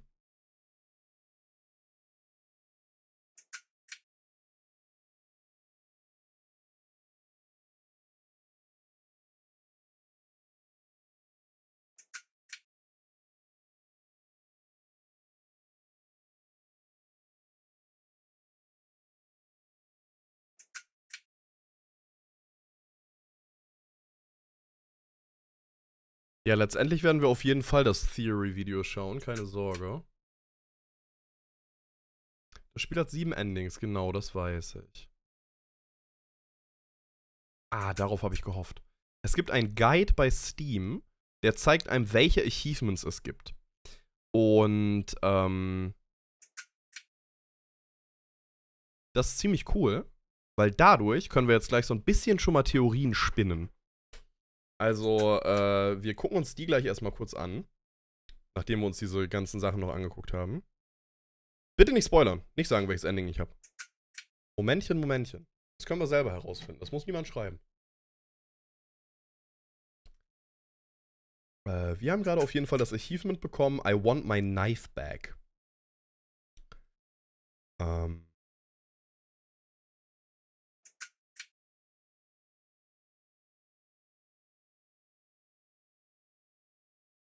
Okay.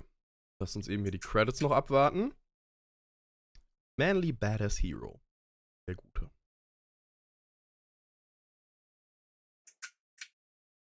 Every TikTok, Hashtag Cooking Companions. Every Twitch and YouTube Streamer. Gerne. Gerne. And you. Das bin ich. Hallo. Not done yet. Das Achievement habe ich gerade auch bekommen. Und das bekommt man, denke ich einfach mal. Plenty of meat still on those bones. You hear talking upstairs. Thieves? You grab your flaying knife and silently go up the stairs. You will eat well tonight.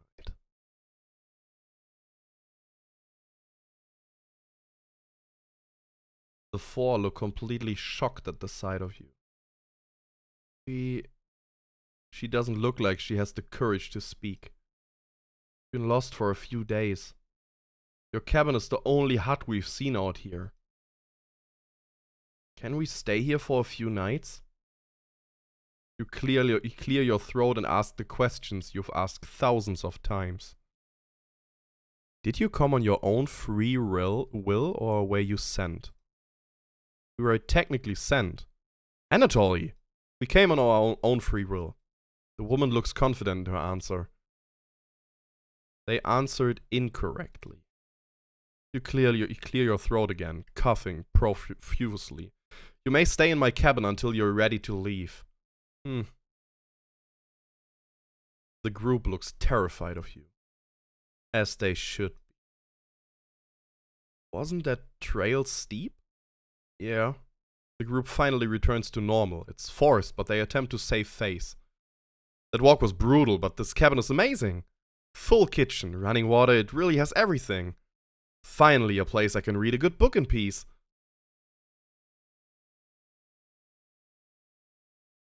You already know the rest of the story now, right? Wrong. Welcome to Nightmare Mode! If you survive, you will gain some additional insight of the world of cooking companions, as well as unlocking New Game Plus and a Chompeats Only event. This mode is mostly just a joke, so don't take it seriously. If you make it to the end, you will unlock the Chompeats Cabin Courses, a Chompeat Only event free of humans. For the true cooking companions experience, this mode should be played in a pitch black room with headphones. What the actual fuck? If you still need to max out your relationships, don't worry, you will get the opportunity to do so on New Game Plus. You should really make a manual save right now. Don't hesitate. Thank you for getting this far. Your bravery, machen wir den direkt mal auf 10 ganz am Ende, is commendable and will be rewarded. Thanks for playing. Oh, almost forgot. Nightmare mode activated. You wake up in the bathroom again. This is my room. Do you see how dark it is? It's cold, but I can look at you. Look at me. Are you scared?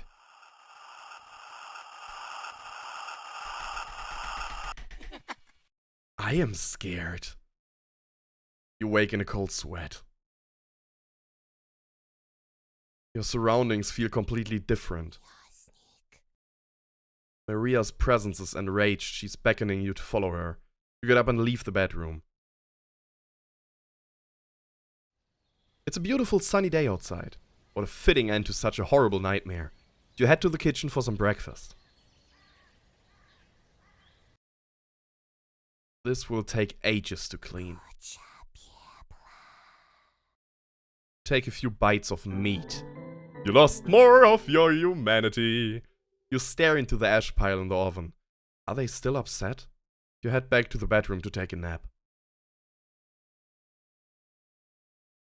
Which one of them is causing this? Maria? Anatoly? Gregor? You crawl into bed and fall asleep.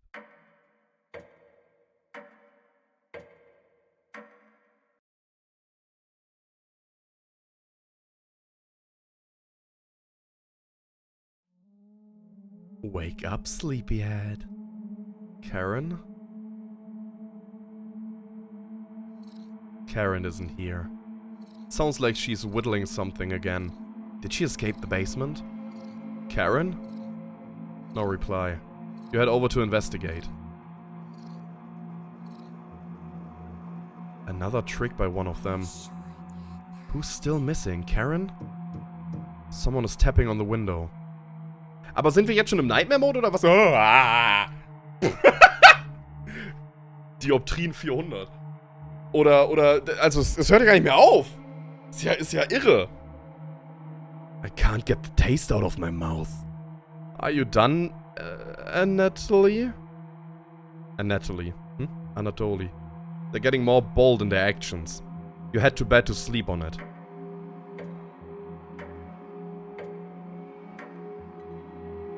Ach ja. Entspannt. The sheets are drenched in sweat. You catch something moving out of the corner of your eye. You roll out of bed to see what it is. It feels like 3 a.m. Nothing is moving around the bedroom anymore. Just your imagination again. You head to the basement door. Aber ich frage mich gerade, dieser Nightmare Mode, ne? Hier, Nightmare Mode.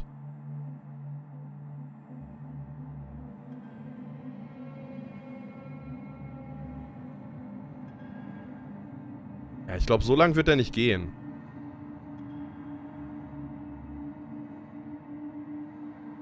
Is Karen still alive? A cold wind blows through the crack in the door. You wake in a cold sweat. You wake up on the cold bathroom floor. The door is locked. One of them hide the key in here? Where do you want to check first? The mouse hole? This mouse hole seems perfectly rounded, like someone used sandpaper on the edges. Did the chompies do this? The hole itself is pitch black. Would the flashlight be helpful? It might aggravate whatever horror lies in wait. Stick your arm. Ja klar, rein da! You slowly put your entire arm inside the mouse hole and feel around. You feel the chilly presence of something behind you. The key is pushed into your hand! You pull your arm out, lifting up the toilet seat to take a celebratory break.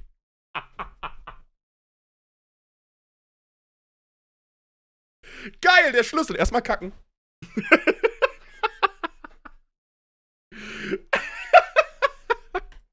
Ach so, ja, klasse. Klasse. Your hands are shaking uncontrollably from the whisper. The key has fallen into the toilet.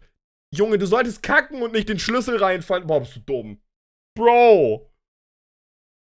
Reach in the filthy toilet to get the key. I guess this is the only way to get out of the bathroom. You plunge your head into the toilet, grasping blindly for the key. Must have gone down the pipe. Oh, wow. You really put your hand into a filthy backed up toilet, huh? This seems to be a new low for you. Are you finally going to wash your hands now? The sink isn't working. Oh, wow. Will the bacteria be the thing that does you in? Such a pathetic end for such a terrible life. That key wasn't even for the bathroom door. That was the key to the trumpet's treasure box. You really stepped in it this time. Cabbage told me I have to rescue you from this. I wanted to let you starve to death in here, but she insisted. Here you go. This is the last favor you'll get from me. Goodbye, wretch. You let out a deep breath and exit the bathroom. It's time to end this. You open the door and get ready for what's next. It's just a staircase, nothing to be scared of. You begin your descent. The spirits aren't active right now. You continue downward. The walls down here, they are dirt and soot. It's nothing. You keep moving downward. The air pressure down here feels greater. You're getting closer to Karen with each step. Something is approaching.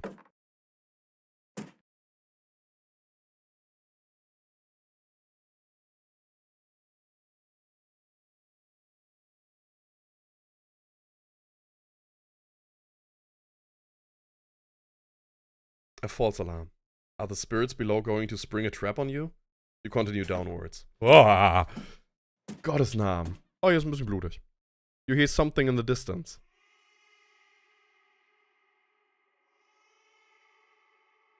Kind? Hi Crow, welcome back. Hey Lena. Einfach weitergehen. Juckt. Juckt.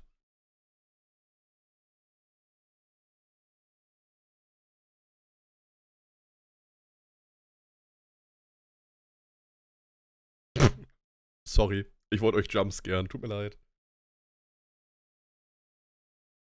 Estutado perdido aquí? Hablo no español? La biblica le pa da todo?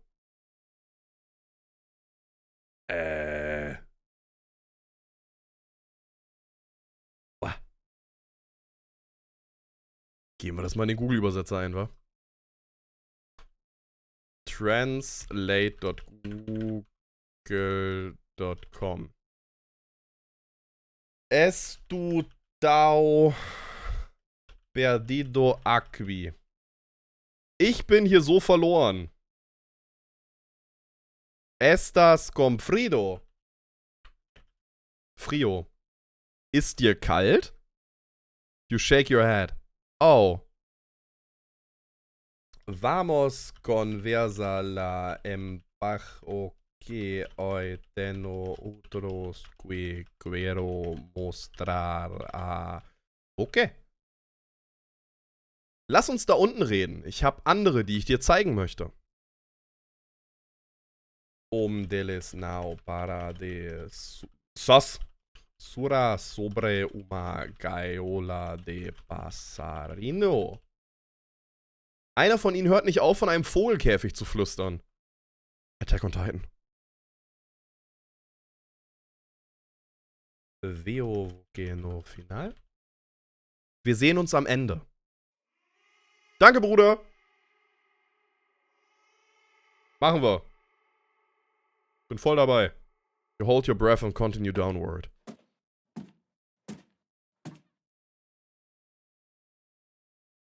Something's approaching.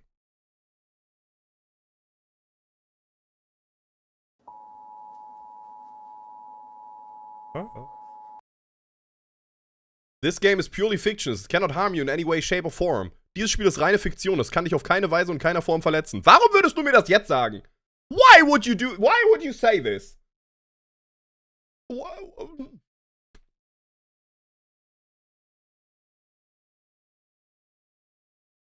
You wake with a note next to your head. It's difficult to read, but you can make out a sentence. Don't get up before Saturday. You take the Saturday note with you. The sound of the rain has completely stopped down here. Your eyes are strained down here. The pressure is intense. You feel like you're trapped under miles of ocean. You continue downwards. Your feet finally hit solid ground in the basement. Something doesn't feel right. You navigate the basement blindly until you reach the room with 4 directions. You can barely make out the outlines of door frames in each direction. Which way should you go? Hallo Maya. Grüße. Ich hoffe, du kannst es gut überleben. Also beim letzten Mal, als wir gegen Karen kämpfen wollten, ist sie nach Osten gelaufen und wir nach Westen, wo wir die anderen gesehen haben. Your hands run across a large door. Maybe now isn't the time for this. You walk back to the basement, trying to remember why you came this far. Found you! Let's end this.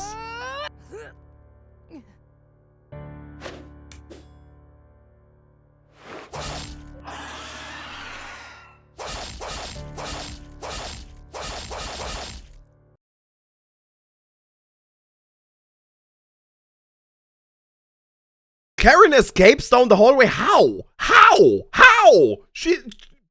Die ist 5-mal tot. You follow her to the room in the east. Ist das der Raum von der Potato? What the fuck? Turn on the light. Reap what you have sown. Maria, Anatoly, Gregor, Karen. I'll never forget you. The nightmare is over.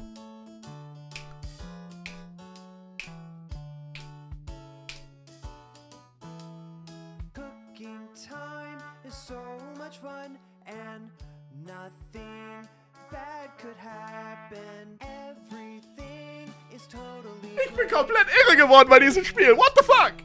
refrain from going in the basement. Cooking companions, your life just might end. Woo. Cooking companions, don't trust that onion. Scheiß Onion. Cooking time is so much fun. Toll. and Ja. nothing bad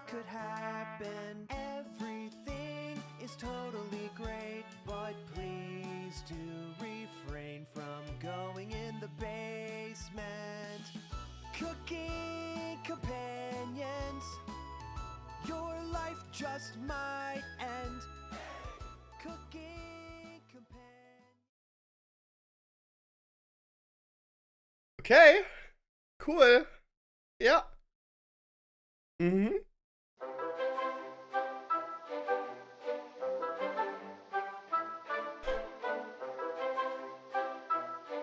Ich kann nicht mehr.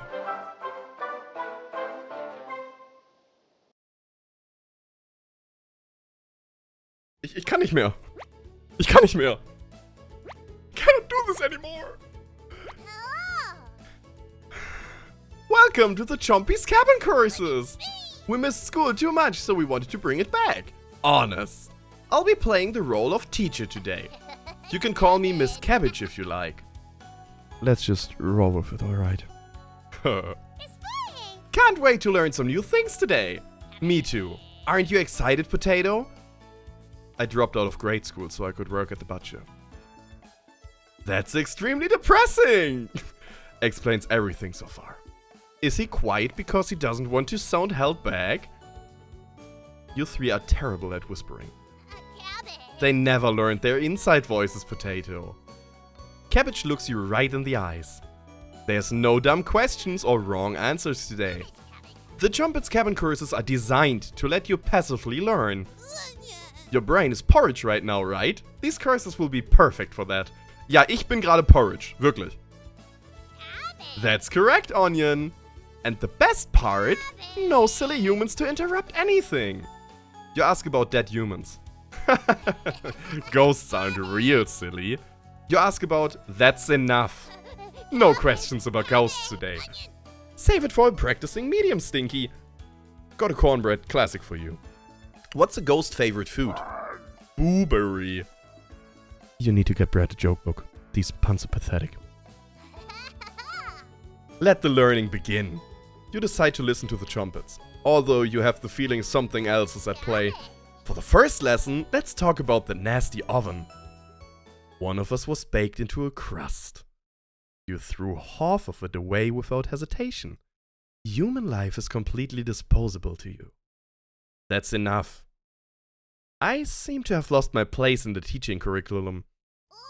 Let's talk about the cauldron instead.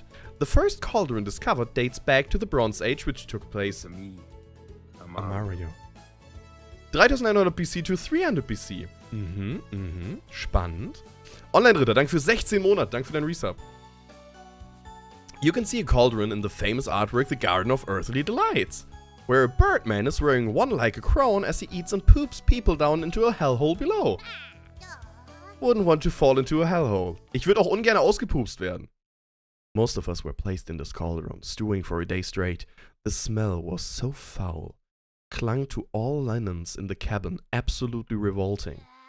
Raspberry, need to speak with you for a minute in private. The two awkwardly leave for the bedroom, slamming the door behind them. You can hear Cabbage shooing out Raspberry. What is another name for Brussels sprouts? Cabbage Patch Kids. Brad, that wasn't even a pun. Or a joke. It was more like a stalling.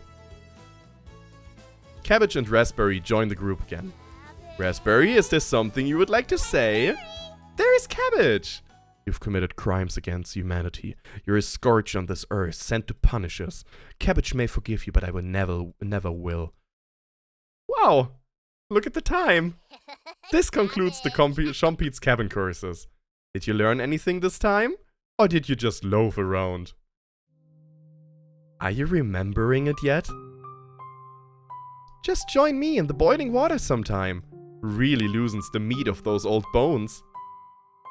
Right in that nasty oven. There's nothing but a big pile of ashes in the oven. Have you seen that knife? Yikes, big enough to cleave cabbage in two. Still leftovers in here. Dig in. The rules are different for people that die in the cabin. Everyone that does will know the kitchen well. The lucky ones are dead when cooked. The others have told us what you did to them. How many generations died brutally at your hands before you gave up? Was it your arthritis that stopped you, or did you eventually feel remorse? That's enough. Thanks for playing along today. It was fun to revisit some old topics. Let's sleep on some of this, shall we? We've made your bed. Sweet dreams! Okay.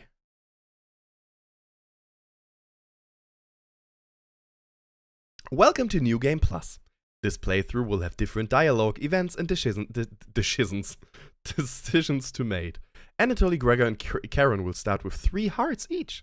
Use this opportunity to max out your relationships. We highly recommend you create a manual save file right now for this shorter playthrough. Machen wir mal hier. Unfortunately, Maria will not be available to max. Sorry. Thank you for playing Cooking Companions. We hope you enjoyed the experience. Oh, almost forgot. Jumpscare mode activate. What now? Just kidding. Dear Dream Studios, you little fuck. You little shit. Und es fängt direkt an, wo Maria geht und stirbt. Wow, thank you for this one. Okay.